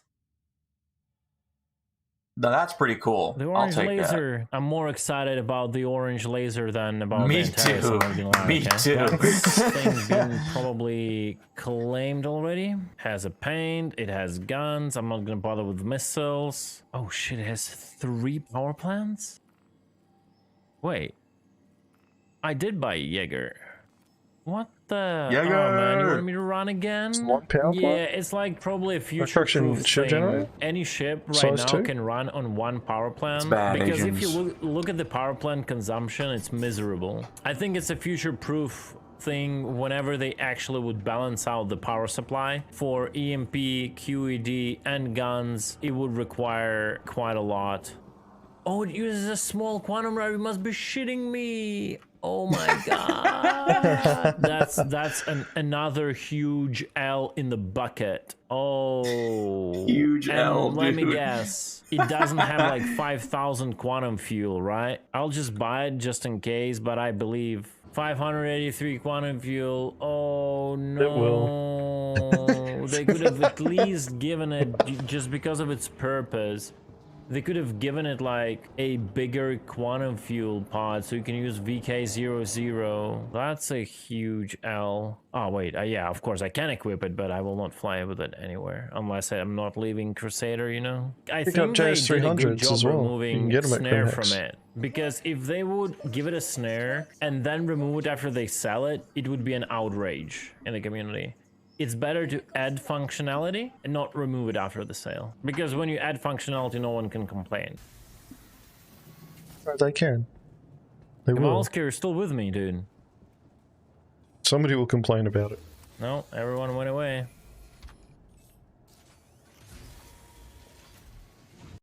Agens, let me ask you a question really quick. If I were to tell you that there are members of Mongrel Squad that have deliberately gone out of their way to purchase a Scorpius Antares with the intent to use it in-game, what is your reaction? If you got the Antares to regular Scorpius CCU so that you could quickly go from the Antares to the Scorpius proper after you realize the error of your ways. Because if you didn't do that, you're a fucking idiot. That's the best part about the Antares CCU, is you can get a discount towards getting a Scorpius.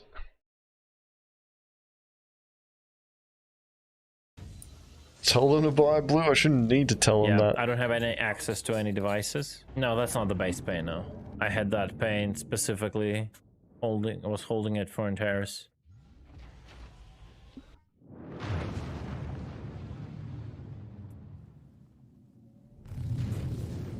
What do you do? Shots? That's not too bad. With the size 3s. Is the rotation faster than a cutlass? I'm trying to understand. It's a bit. I think it's a bit faster. Yep. Or 20 kilometers. I cannot enable the bubble, dude. I don't have a co-pilot. Wait, let me change the seat.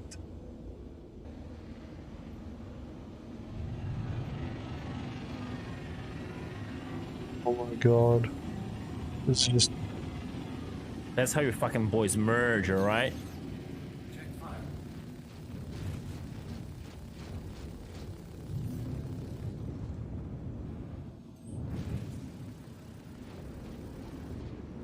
No, I will not get him, dude. He'll warp.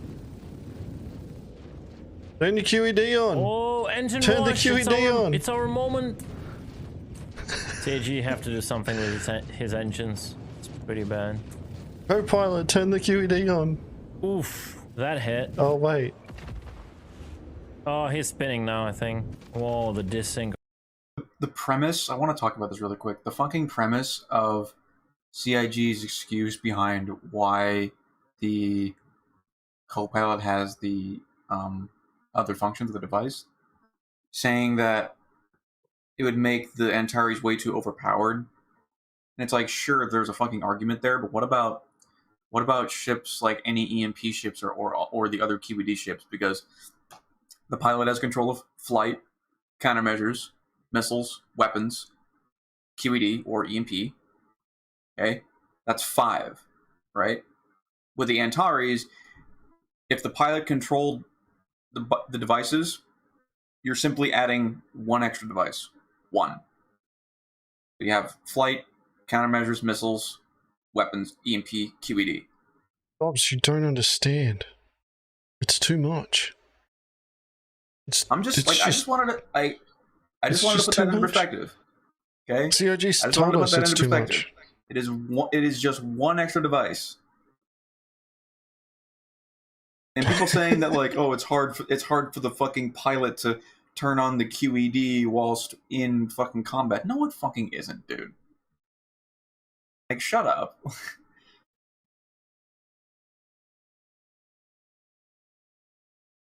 Make an interesting design for it without being overpowered. Stop trying to design it. No, like Giving the reason why EMP I'm saying this and the is QED does not make it overpowered, considering the performance of the ship versus the weapons that you got there.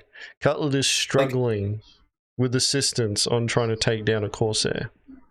What I want to say though is, you can balance it any fucking way you want. It is never like, this ship is never going to be in a state where it is acceptable within the ship ecosystem. This ship is bad in concept, not even in practice or practical application. This is just a bad ship in concept and should have never been made or thought of. There isn't any way that you could balance this ship without making it either redundant or overpowered.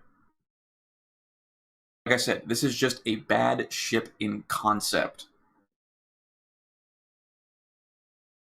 Of the shots is crazy, yo. Yeah, he warped. It's fine. Yeah, right. So we have no control over anything, which is fine. What? What is the Vulture doing here? Hello?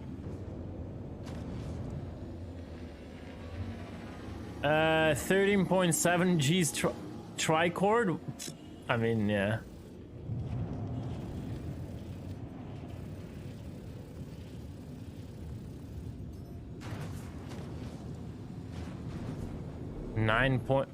Oh, that's very little. Wait, okay, let me break.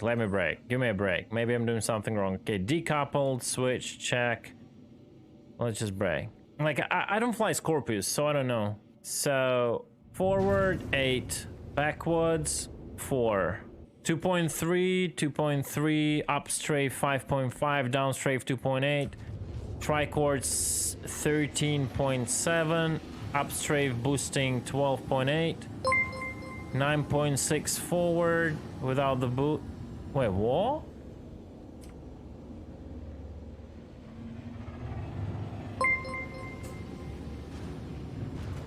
Eight forward with boost 9.6.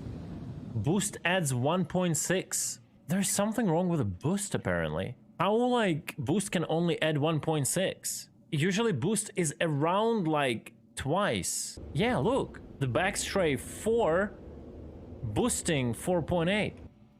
Okay, it was always bad, okay. I mean, on the strafes, it kind of doubles besides the up strafe.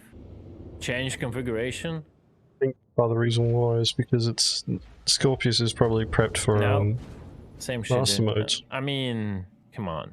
I'll never change from a Cuddy Blue. It doesn't have like the feature, you know what I mean? It's kind of cool, but it's like, if you give it a snare, I mean, with such low accelerations, maybe it should have a snare. I don't know at this point anymore. Looks cool, though. This is one of the most annoying things about the Antares. It fucking looks cool. I like the look of the ship. The commercial for it makes it look really fucking cool. Until you use it, and then you realize it's a hot piece of garbage. It's like, what's the point? You know like that a whole bunch of fucking space dads that wear fucking buckets on their head with a T-slit in it are just gonna bloody buy these because they think it's gonna be great for bounty hunting. They're gonna stick their kid in the back and you scream at them to fire their EMP at the wrong time and then get up the kid for doing it. This is like the pure Mandalorian ship because you can be your RP bounty hunter in the fucking pilot seat. You can have your little fucking Space Dad Grogu fucking child in the backseat when their only responsibility is to press a fucking button every 25 seconds. Oh man, it's perfect for that. It's more than that. Oh man. 40. But yeah, like, the ship looks fucking cool. And that's what annoys me so much about this, is like, you made this really cool looking ship and then you made it shit. Yeah, downgraded from a turret to a button presser. You'd definitely bring him in cold with this one. I don't know, I think you'd be the one coming in colder. I think every time you turn on the QED, you contact the target and say, I can take you in warm or cold. Oh man. Yeah, like, the ship looks fucking cool. But man, like, that fucking EMP QED, just only EMP and QED on the co-pilot seat. Dumb. 100% dumb. If you wanted to balance it, and I actually gave this feedback in the feedback thread for the Antares, give the controls to the pilot and set it so they can only use one or the other. The power draw is too much for EMP and QED to be used at the same time. Do that. Balanced.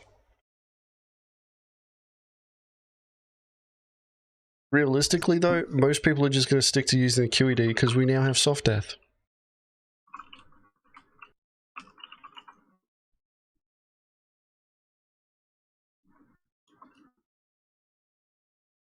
Also got eject. That's the whole point I was making even before the ship got released, right? All that like shit talking. With a snare, it feels a bit overpowered. It's too overpowered. What's the point in Mantis? Without the snare, how it is any different from Cuddy? It's just worse than Cuddy. It's not different, it's worse than Cuddy Blue. I don't know how they're gonna solve this dilemma. Oh, it's the button that you press. No. Oh, dude. Copilot cannot even use missiles. You know, I thought like when you launch information or your thoughts about certain things from your mouth when you're a content creator, like they would hear something, you know? I don't know. Like how a Copilot cannot even launch missiles. Can someone tell me? Like, does CAG understand that literally they created a seed, at least for now, to like do this? Right? And just click this button. Wait, it is a snare. Wait, it is a snare. No, it's a dampener. That's your EMP. It's just a charge. It's a Dude, charge I'm dampener. charging a snare. This is not a dampener, yo. So they gave it a snare. Oh, like no snare. There is a snare. There is no snare. I don't understand. No button for the dampener? And you can still warp? Can you try actually to warp out, Catnuts? Yeah, try.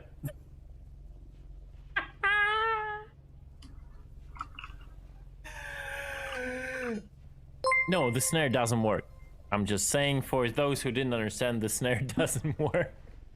Okay, it's gonna get fixed, right? This is just a bug. Yeah, we're obviously memeing, but this is just a bug, okay? It's gonna get fixed. So the question is there no dampener then? Yeah, like there is no controls whatsoever. Got the eject button there. This is weird. You think it's charge of the dampener? No, dude, that's gonna be like super lame. I don't even see the interface for the snare, right? I don't see the cooldown right now. I have no idea when I can use it again.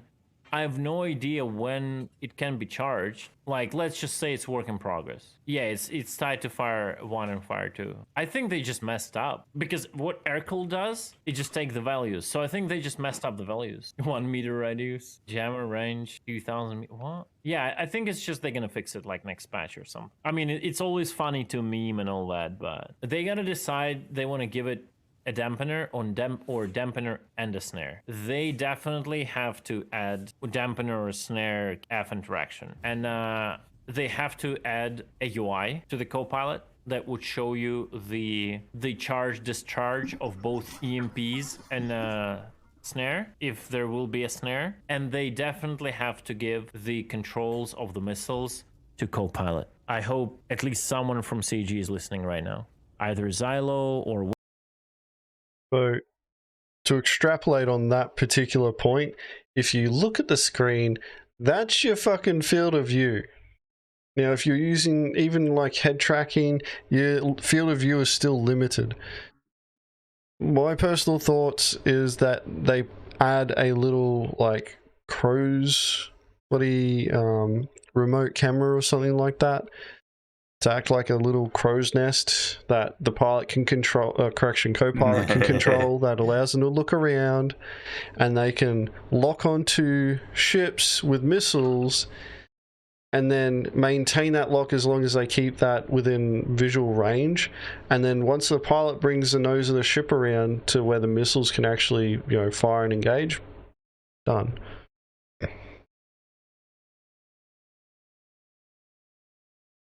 Like the Corsair. Yes.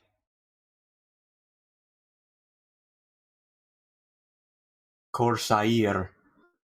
Winter or Wayne, whoever. Missiles to Copilot is a must. UI is a must. And then just come up with the idea, is it a snare or dampener or both? I'm trying to understand if this is going to have a snare, will it completely destroy a Mantis or not? Like, I mean, Mantis is still a solo ship, right? So that's a W on the Mantis side.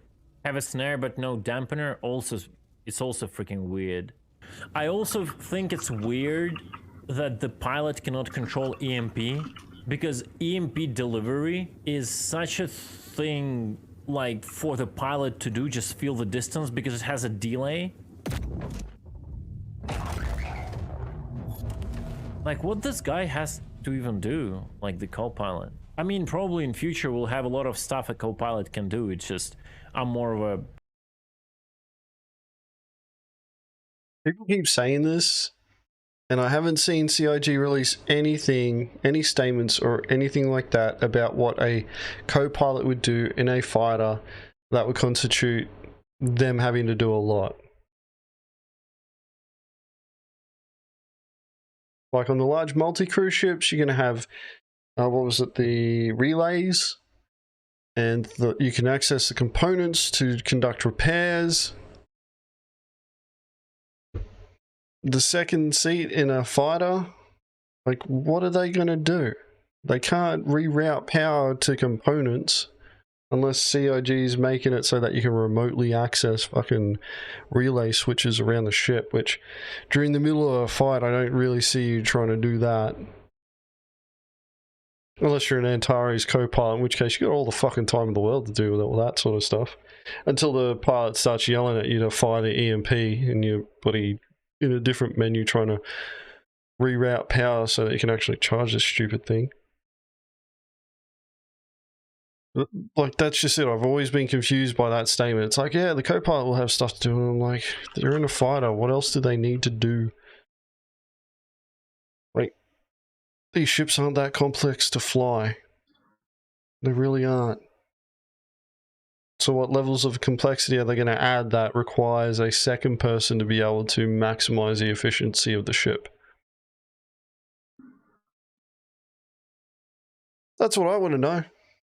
That's an answer from CIG, though. That's a question for CIG. We need the answer from them. Right here, right now guy, right? I mean, you can ping, but you actually can activate the scanning mode, but it's like, I can target, I just don't have the UI. Oh, did I just accidentally remove?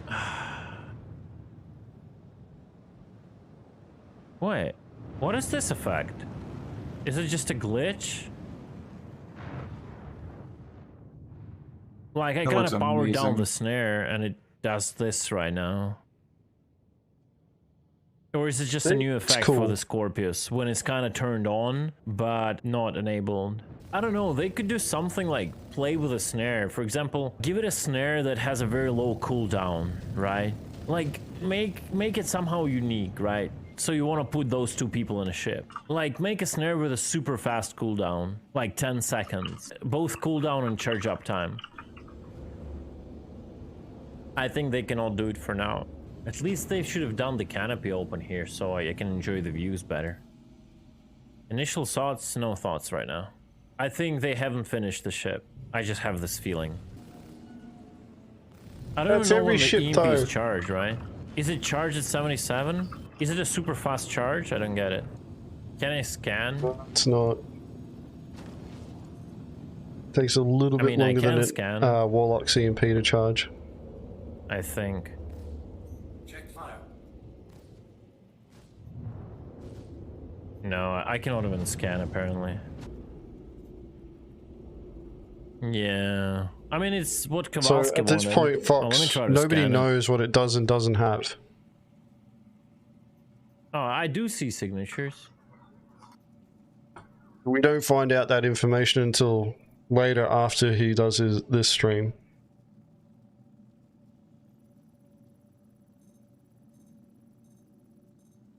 But I have no readouts on that shit.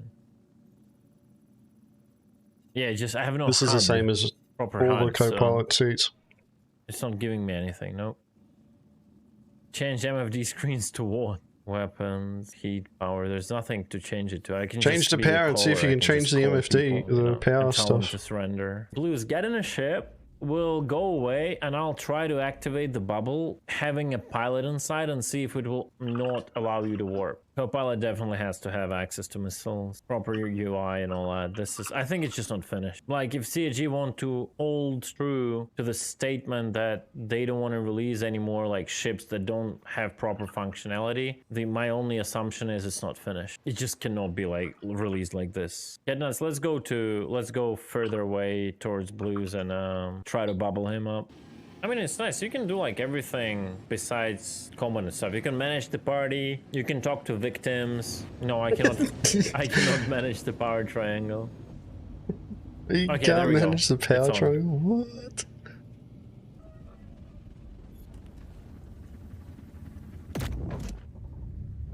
No, I haven't, Fox. I haven't been able to play. Alright, Blues, try to warp inside of a 2-kilometer bubble. Yeah, it's just not working. So if you look in the top right-hand corner of the screen, 1 meter. Oh. If your QED is active, even on your own ship, you will see the symbol pop up. Even if it's your own ship. So, no symbol, no QED.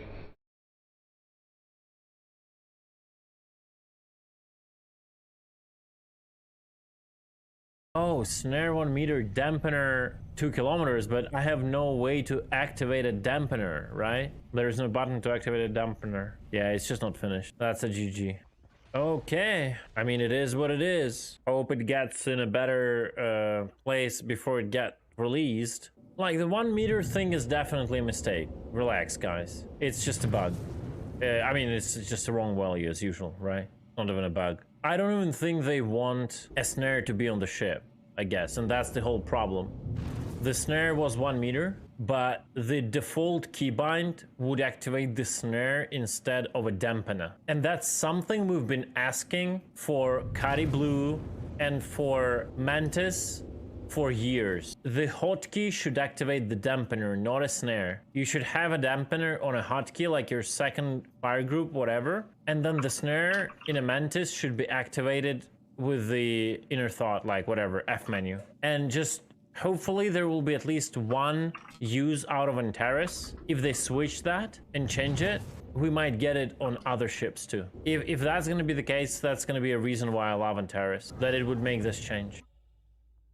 Yes, it's orange, Blues. It's orange. I'm unique now. Yeah, this is my favorite part of the video. This is my favorite part. Agents, look at that fucking laser. Look at it, man. What do we have in weapons? No, we only Panthers. That's, I don't know. There is no way to activate dampener. I mean, we cannot test it. We cannot catch anyone. Missiles to co-pilot, dampener and left click. Like, at this point, I'm ready to say it's okay for it to have a snare. Like, I mean, Mantis is still gonna be a thing. It's a single seater, right? You don't need two people to do that. I don't think it will kill Mantis.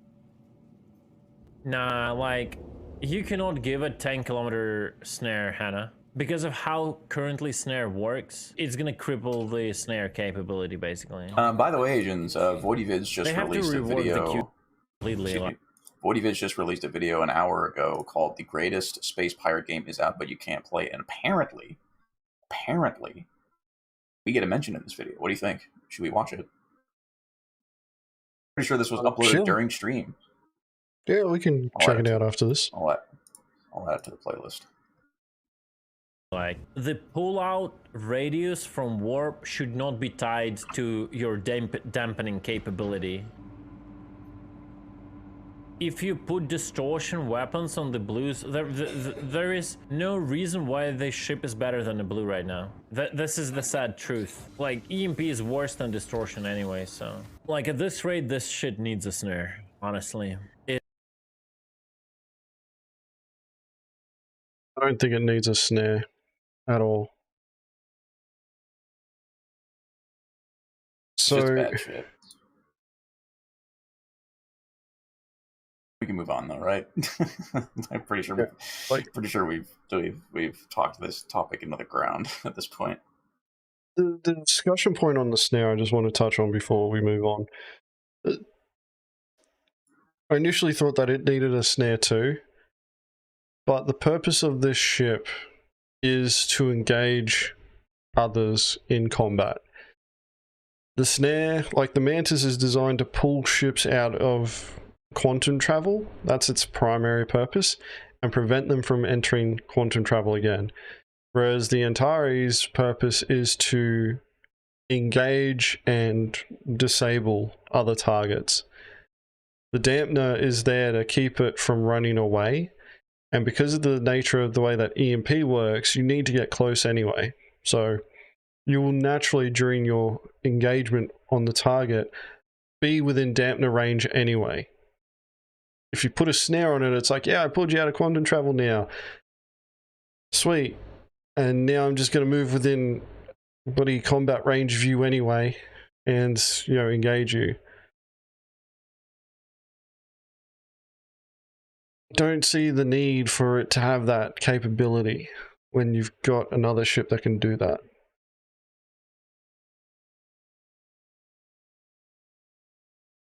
Like, the Mantis is still relevant for what, you know, bounty hunters and pirates can use it for. And this is one of the things that a lot of people keep forgetting, is that not every ship is supposed to be flown solo. And even single-seat fighters, not every one of them is supposed to be flown solo. Some of them need a team. Like, the Antares is actually, I see that more as a fighter than what the Mantis would be. And if you give it a snare, nobody will use the Mantis because the thing that makes the Mantis special enough to bother with is lost. The Antares, just having the dampener and the EMP, it's perfectly fine.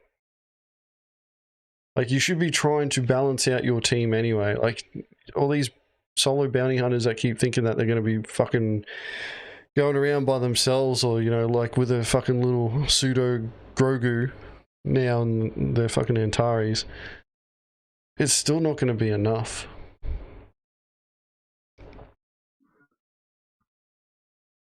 But, you know, like, we gotta wait until CIG changes it. I know, like, we all know that CIG does react to feedback if their ship gets shat on enough. You know, like the Valkyrie and its fucking lack of cargo grid when it first came out. I remember that shit fight. It's too bad without the snare. I think if they give this thing a snare, it's gonna be like slower than a Mantis, right? But it's gonna be much more tankier. So your advantage with this thing is gonna be you will be able to take shots, unlike the Mantis. But you need two people in this ship. Make the snare charge faster. You don't need, like, Mantis doesn't need to be tanky because you can stay far away enough from the target where they can't engage you.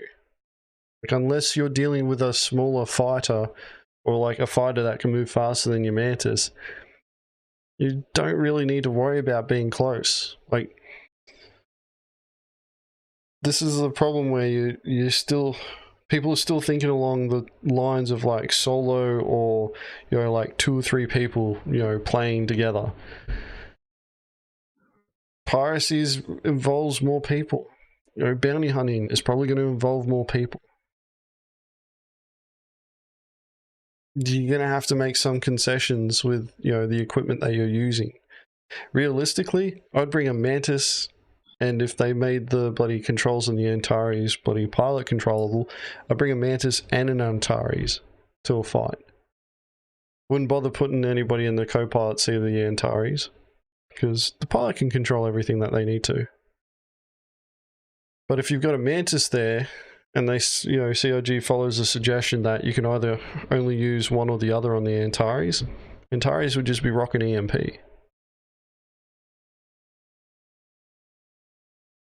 That's just it, like, and Bozy brings up the best point here, like, the Cutlass Blue fucking just blows them out of the water. Like, you want something better than the Antares? Grab the Cutlass Blue. That's it.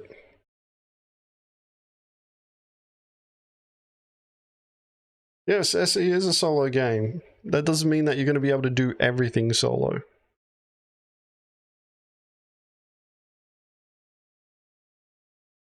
And this just happens to be one of those cases where you're not going to be able to get everything out of it.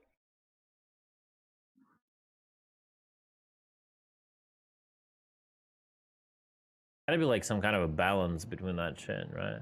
20 kilometers, Triton isn't even enough to intercept certain routes. Or not routes. Routes is the fucking tree has a route. So interception bubble should not be less than 20 kilometers. Should be even bigger on every ship. But the dampening bubble is another story. No matter how you put it, the ship is infinitely in a weird place. It kind of needs like some sort of a cherry on top, like some uniqueness, something that makes it different. I'm confused with the ship, really confused. I wish that ship the best, and I hope CG actually makes good improvements to it before they release it. CG gives you a ship, right, to try out, and you have to be Latch. Interesting that people say that the Antares is bad because the co-pilot really can't really do anything but watch the pilot have fun when miners hiring an escort is essentially the same. No, it's not. It's not like that at all.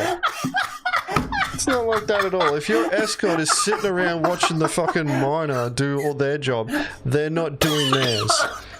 You okay, Dobbs? Oh my you god. Okay? Oh, I'm sorry. Oh, Jesus Christ. That was...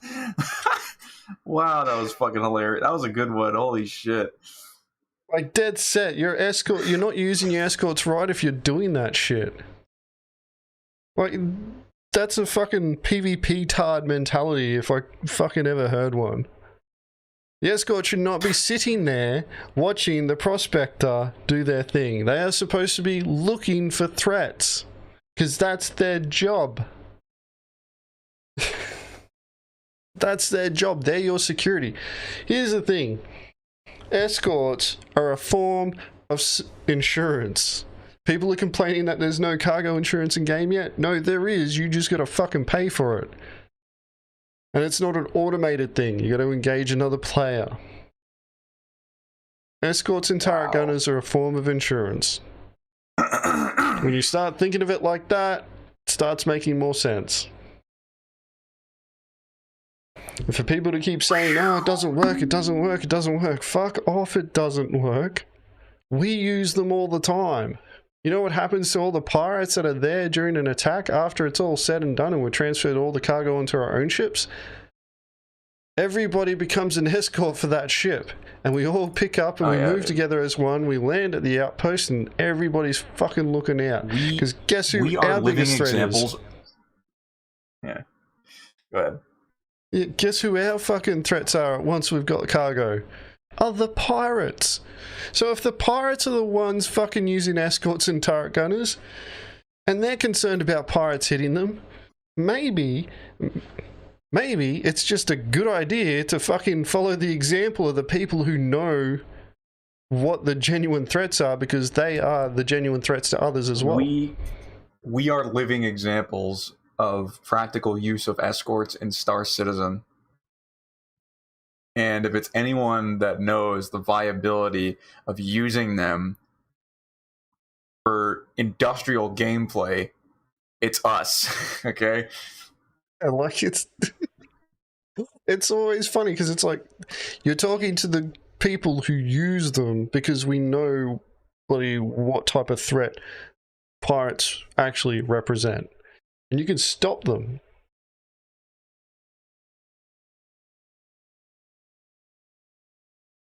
They might just pay me at least the same amount a combat beacon done in 1 minute would, though. No, but if you care more about credits than gameplay, then sure, man, fucking just go and do all those bloody combat beacons and make yourself a millionaire. Yeah, I'm sure that's real fun. Like, it's so bizarre, man. Did you guys buy this game just to make credits the whole time?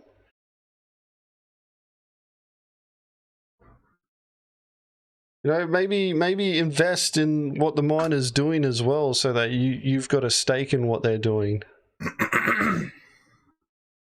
Yeah, like literally, like a suggestion that I saw a while ago in favor for escorts is having everyone that's involved in the project or in the session, have them chip in for the overall cargo load. That way, everyone is invested and not just sitting there beating their dicks around waiting for fucking the job to be finished. Everyone has a stake in the outcome. Yeah. That is how you make it work.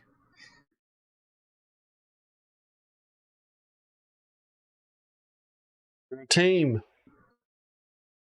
They're not employees, not fucking robots. They're your teammates.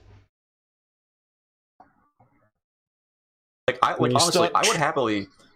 happily take a chunk of my pay away, like my individual pay in this game, for the sake of having a team to play with. Most of the time I don't even fucking take my cut. I fucking let the other everybody else. Once I've hit what I need in the game, I'm like, all right, I don't care about my cut. I'll either go into all coffers or literally divide it between everyone else. As soon as I have enough money to have what I need to do what I want to do in game, I don't fucking care after that point. I just want to have fucking fun. And like the notion of just like credits are the biggest thing that matters. Like you need to make all these credits. I'm like, you need more money. We always need more money. Make the number go bigger. It's just weird, man. Like just such a weird notion. It's goofy. That's the point. Just remember that most folks are playing solo. That's perfectly fine. They just need to remember that they have to accept the risks that are associated with playing solo. So if pirates show up and shit on them, and then they go to complain about it on Spectrum, they're just going to be told, well, where was your insurance? You're playing an MMO by yourself, and obviously you're not going to be afforded the same benefits and luxuries that a group does. And the notion that you should is just silly. It's risk versus reward. That's it. If you want the reward of being able to get it all for yourself, fine. You just need to learn to accept the risk that you're vulnerable without that security there. Their insurance. It's as simple as that. When you start thinking about your escorts and turret gunners as a form of insurance, it all starts making more sense.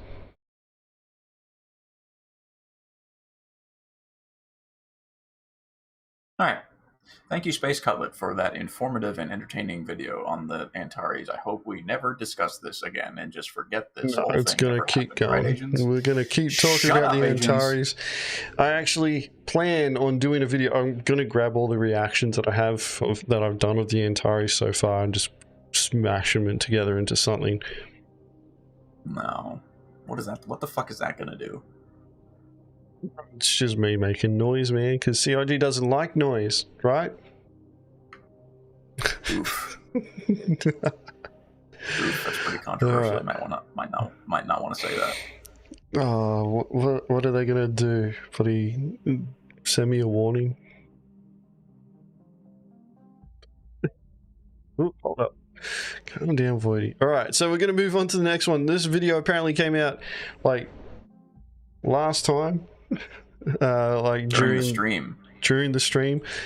and we were mentioned in it, and because we're fucking vain and like to hear people talk about us because we're vain, and if you read Spectrum, we're chasing clout all the time. We're about to do it now. Live live. We're about to do it now. Dobbs, have you got the link to it handy? So I don't have to fuck around trying to get it. Can you post that in chat? Yeah, I got it. For those that want to support Mr. Voidy vids, it's right here in chat. We like Voidy, but he makes us smile. Voidy makes me laugh. He deserves the growth that he's getting. Yeah. All right. It's not a long video, but that's all right. So this is the greatest space pirate game is out, but you can't play it. Based. 100%. All right, let's see what Voidy has to say, because like this is fresh off the bloody printer line. 3.18 has finally gone live. Process me. Process my entitlement. Process me, daddy. Give me 890 jumps. Give me the 1904. The slam's mine. I'll fight to the death. If I finally get it, I'm gonna come steal your slam, Raccoon. Should I do best USA, EU? USA has been working more consistently for us. I'm going USA. USA. Lucky for me, however, I said Chris Roberts' name 3 times in a mirror, deleted my shader cache, sprinkled Holy Maze over the RSI launcher after restarting it 42 times, and sacrificed little Void Jr. to the login server gods. And got access to the private content creator exclusive server, so I was able to get in a few world-class, bug-free peak Star Citizen gameplay sessions over the Mega Patch's debut weekend. Let's begin! The accumulated filth of all their alpha testing and out-of-game ship purchases will foam up about their waists, and all the players and orgs will look up and shout, "Let us play 3.18 live!" And Chris will look down and whisper, "No."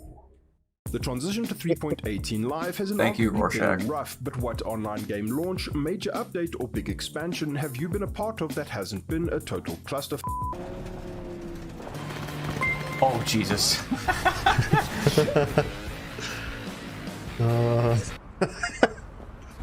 Level Cap here, and today I want to talk about Battlefield 2042's launch, bad launches within the franchise. I just couldn't stop myself from ranting about launch quality. Decided it really needed its own dedicated video. The only mainline Battlefield game in the past 10 years of release that I would consider to be a relatively well-polished experience on launch day was Battlefield 1. And it was an absolute show. When I did eventually get to the Dragon Isles, maybe Blizzard got me on some special priority server, I don't know what it is.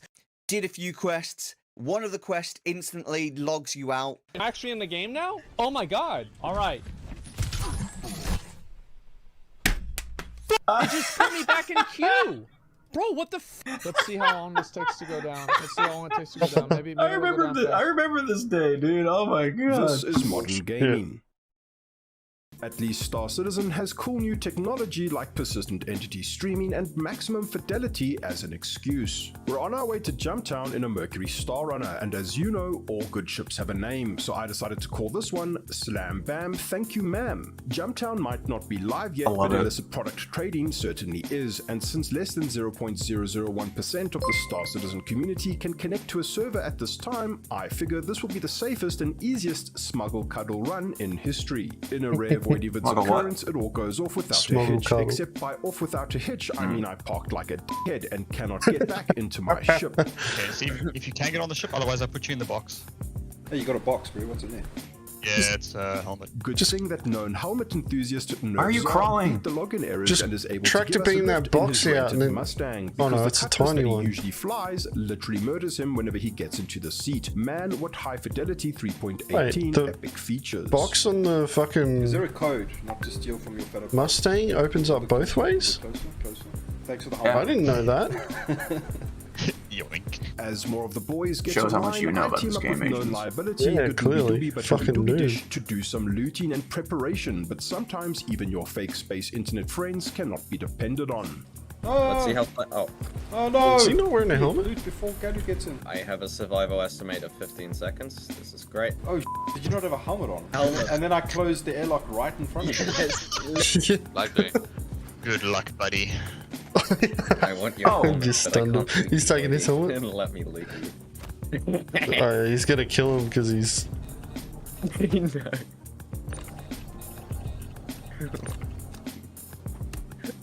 Oh, have you seen that before? What? I am on the ground. I love that, Why, man. why Oh my did I God. just fall on the ground? Oh, 15 second survival time. I need to inject myself with drugs as I go. I have a tier 3 head injury, dude. You're having a bad time. Yeah. Too easy. Respawn on the carrick. For another song. Fuck did that gun come? Microtext and Oh, hardcore is AI. 5 minutes. I wanted to help. Oh no, no. Give you a crime stat. I'm gonna give it a few minutes until I. Wild, fully armored. He knocked me out twice. Leg injury and then a head injury. It's a really good thing that we were able to secure a few P6 LR sniper rifles, FS9s and Gadooby-Dooby-Dooby-Doop's grenade launcher as payment for giving me a tier 2 crime stat just before CIG announced that there is a chance that they could deploy some hotfixes that could potentially cause looted and purchased items to be wiped. However, our fake space money bank accounts should be safe, so if you manage to get into our ludicrous space game before that happens, rather go hard on making space bank rather than looting or in-game shop purchases, just in case. Wow, what a handy tip and all-round excellent Star Citizen YouTube channel. Don't forget to like and subscribe. It's day 2 of 3.18 and we're in a Drake Interplanetary Corsair now, and as you know, all good ships have a name, so I decided to call this one I Finally Got Back Into the Server, lol FU. And as more of the boys struggle to get online, we embark on yet another slamming adventure. Oh, I'm burning void, dude. Oh, bullshit. Hey. That is. I'm loading. Nice, boys. What is in the full animation? I love this. I love the censoring. Yeah, is this what would happen to you with that slidey business? Or are you getting in perfectly and everything working? Like, fair getting in with shit broken? Gadu being at higher entities but not in yet. Me sitting at 20,000 entities and Major still sitting in the menu system. Sharing void. Did you guys see that? No. I just duped that sniper rifle. I'm risking 228k. Let's go. I don't think anyone's on the server to fucking with it, dude. Yeah, at the moment, pirates Nice. are like the last of your worries. We pick up 19 SCU of pure adult fun time from Jumptown, which completely flattens our meager fake space money bank account. Solo runs like this can be risky, but I'm confident any potential pirates are still battling the myriad of login server bosses. So we head off to Brio's for the sale, and as it turns out, the golden age of piracy truly is upon us. Did, however, really offend a Durbanville Karen, and it's not a Karen because it's not very card, so everybody knows exactly what I mean. But Karen was not stoked about me saying multiple times in a sentence and said, "Hey, can we cool it on the please?" And I said, I've been target locked. Guys, back up now. Hurry the up. I'm not in Yeah, that I'm at 78,000 entities, dude. I don't think I'm gonna get there anytime soon. Trying. I've already 30k'd on your server once. I'm about to get pirated. Use instruments. What's happening? What is that? Andromeda and an arrow. Oh lord, that happened quick. They are actually. Oh, that's fucking good. Jump away. Go, go, go. Go to Reclamation Orange on Papa Sweep.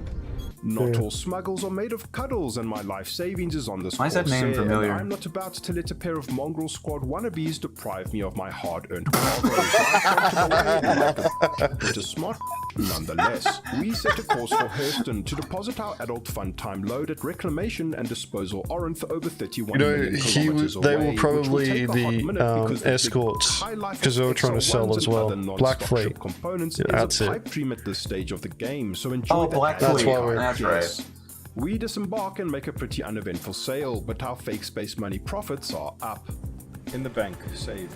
I'm still out 40,000 credits, however, because Gadooby-Dooby-Dooby-Doop gave me that unnecessary crime stat earlier. Chris, I need to pay off my debt. Please, they'll kill me. They're gonna f***ing kill me, Chris. They're gonna kill me, man. I'm a minor. I decide to head back to Brios to hopefully skip the actual unnecessary step of upfront slam buy-in, since the trade lanes were occupied by potential loot pinatas earlier. Unfortunately, one of our party members got hit by the pirates in question around Selen. It's not fair. Sick, as I try to jump, I got soft death. Are you serious, bro? Oh, Ride it out, ride it out, ride it out. You'll be fine, you'll be fine, you'll be fine, you'll be fine, you'll be fine, you'll be fine. Push, just keep going. Planet and I didn't die. No, you're good. These are the guys that were at Brios earlier, bro. It's Papa Sweet. Why did I survive this Right, landing? you're going, man. Just Me and all my boys are coming for you, pieces of shit. I'm trying to distract them, bro, but they're like pummeling me with missiles. There's no chance. I make the big smooth brain decision to camp out at Brios Breaker Yard to hopefully pull some surprise piracy when they inevitably come to make their sale. So strap in for some peak voidy vids, terrible decision making, high octane Star Citizen 3.18 live gameplay. Who's that? Love the title. Missiles incoming. Right. Oh. Something's firing at Woody. It's these guys are probably back. yeah, they're gonna destroy the Corsair first. Out of ship, dude. Okay, I'm in the game. Yeah, they're back at the Andromeda. Yeah, push charges. Find yourself in some shadows. Yeah. Oh, this is. I can't access Don't my hide inventory. there, man. You're in the middle of the field area.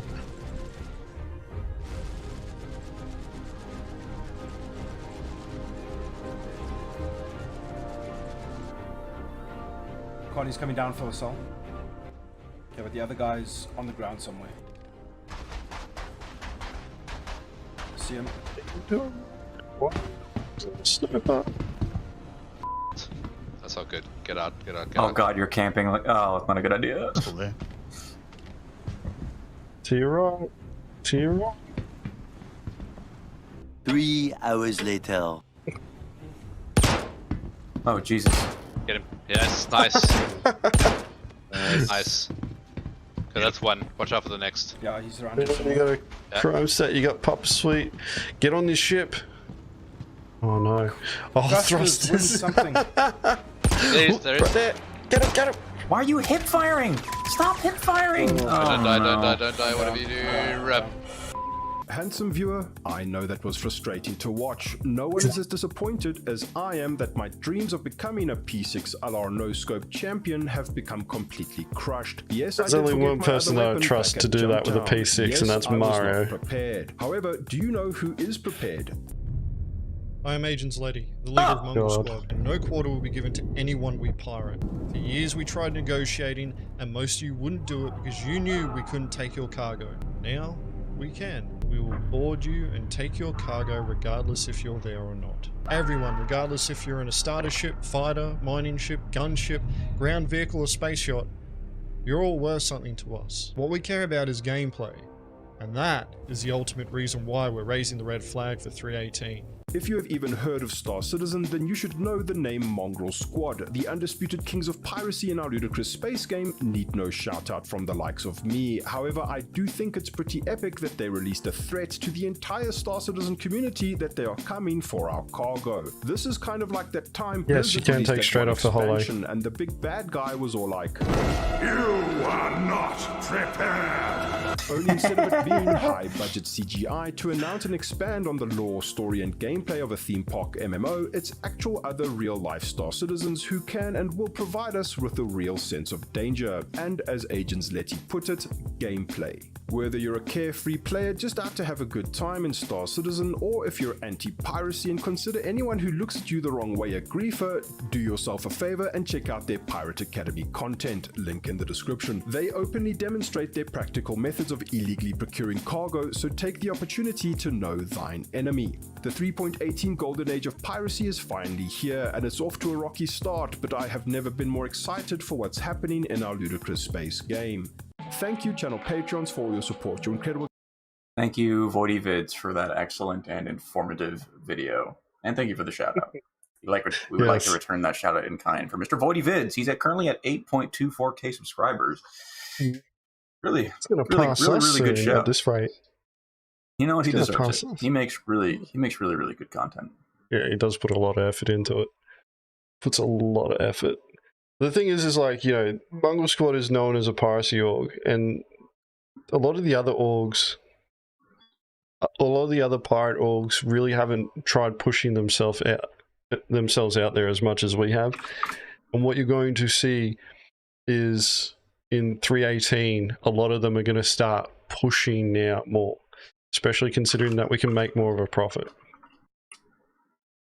So, yeah, like Black Fleet is a pirate org. You got Shadow Moses, another piracy organization. Chaos Squad, a piracy organization. Blood Moon Bandits. There's fucking some more. I was about to say Black Coral Syndicate, but they're not a thing anymore.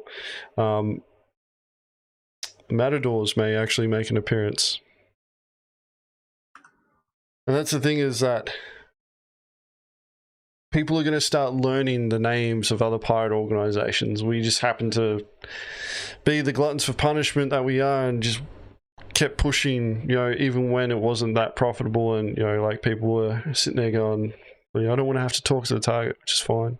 We're not doing that in this patch. Or if we do, we're just going to tell them that you can either fight back or die. Those are your choices. But yeah, Voidy, thank you very much for the shout out, mate. We really appreciate it. Right back at you. Please, love your videos, love the voiceovers. Keep it up, and don't forget us when you become a big famous YouTuber for Star Citizen, because you're probably going to get there before we do. Alrighty. So, man, I was actually feeling pretty tired at the start of this stream. I didn't think I was actually going to make it this far through it.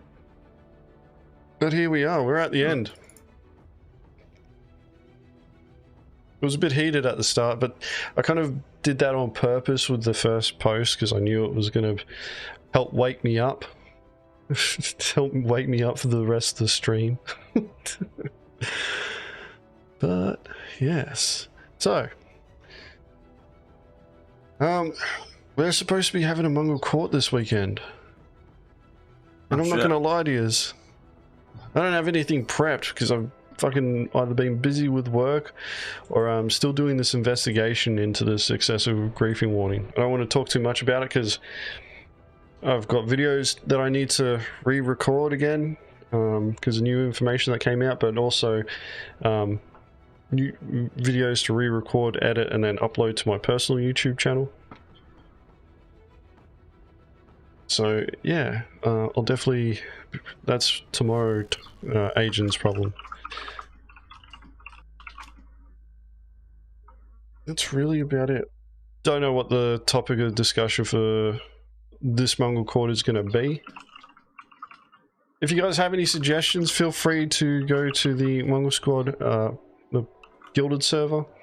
The link is in the description below. Feel free to go there. There's some forum posts about the Mongrel Court for March. Make your suggestions there, and we'll see how it goes. Anyway, that's it for the stream from me. So, you got anything else for everybody else here, Dobbs?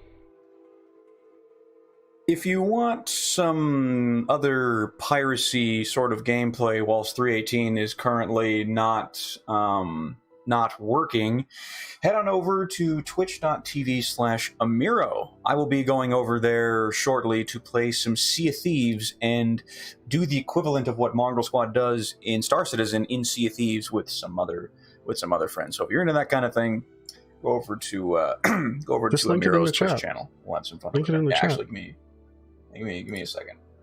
Amiro Twitch. There he is.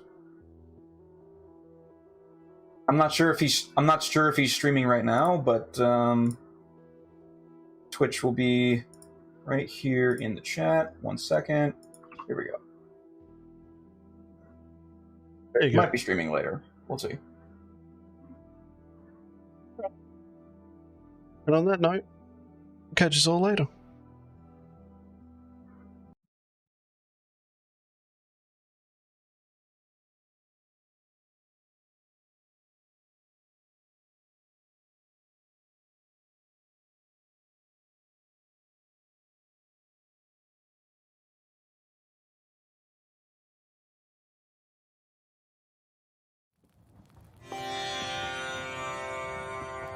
Pay attention to how your menstrual cycle is one with humanity itself.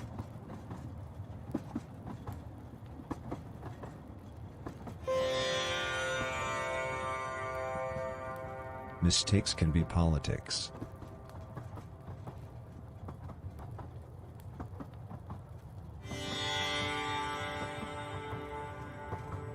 Keep your eyes closed.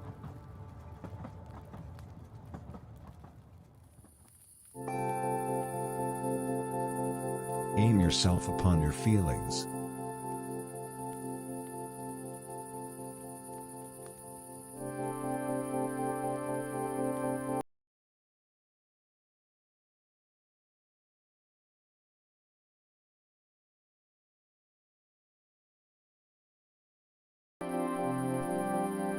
Repeat this to yourself: I am fine, I am fine, I am fine.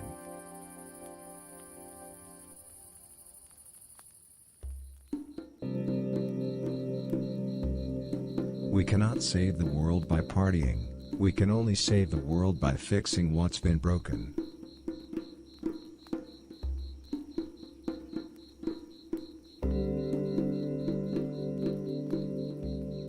Notice how your lungs are starting to pulsate.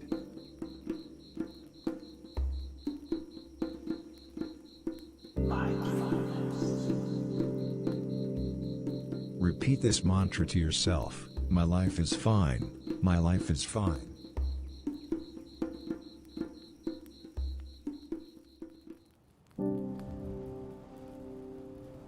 Keep loosening.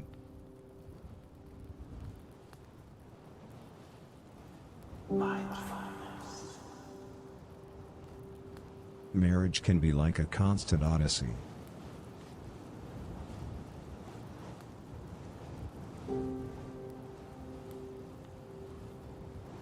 Begin to feel the heaviness of yourself sinking into the floor.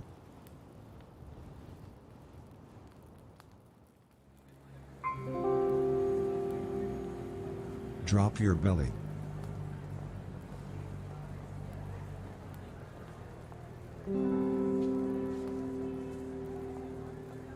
Keep in mind the ancient proverb, the graveyard can to a lot of people feel like an experimental art gallery.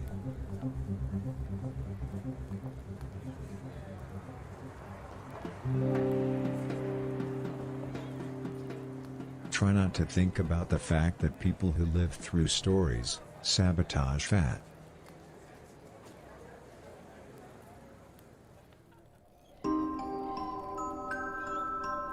Allow yourself to meditate deeply.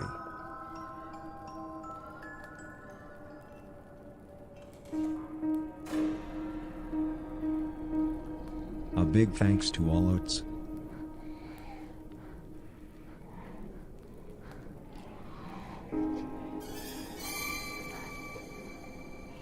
Invert your left nostril all the way down your heart.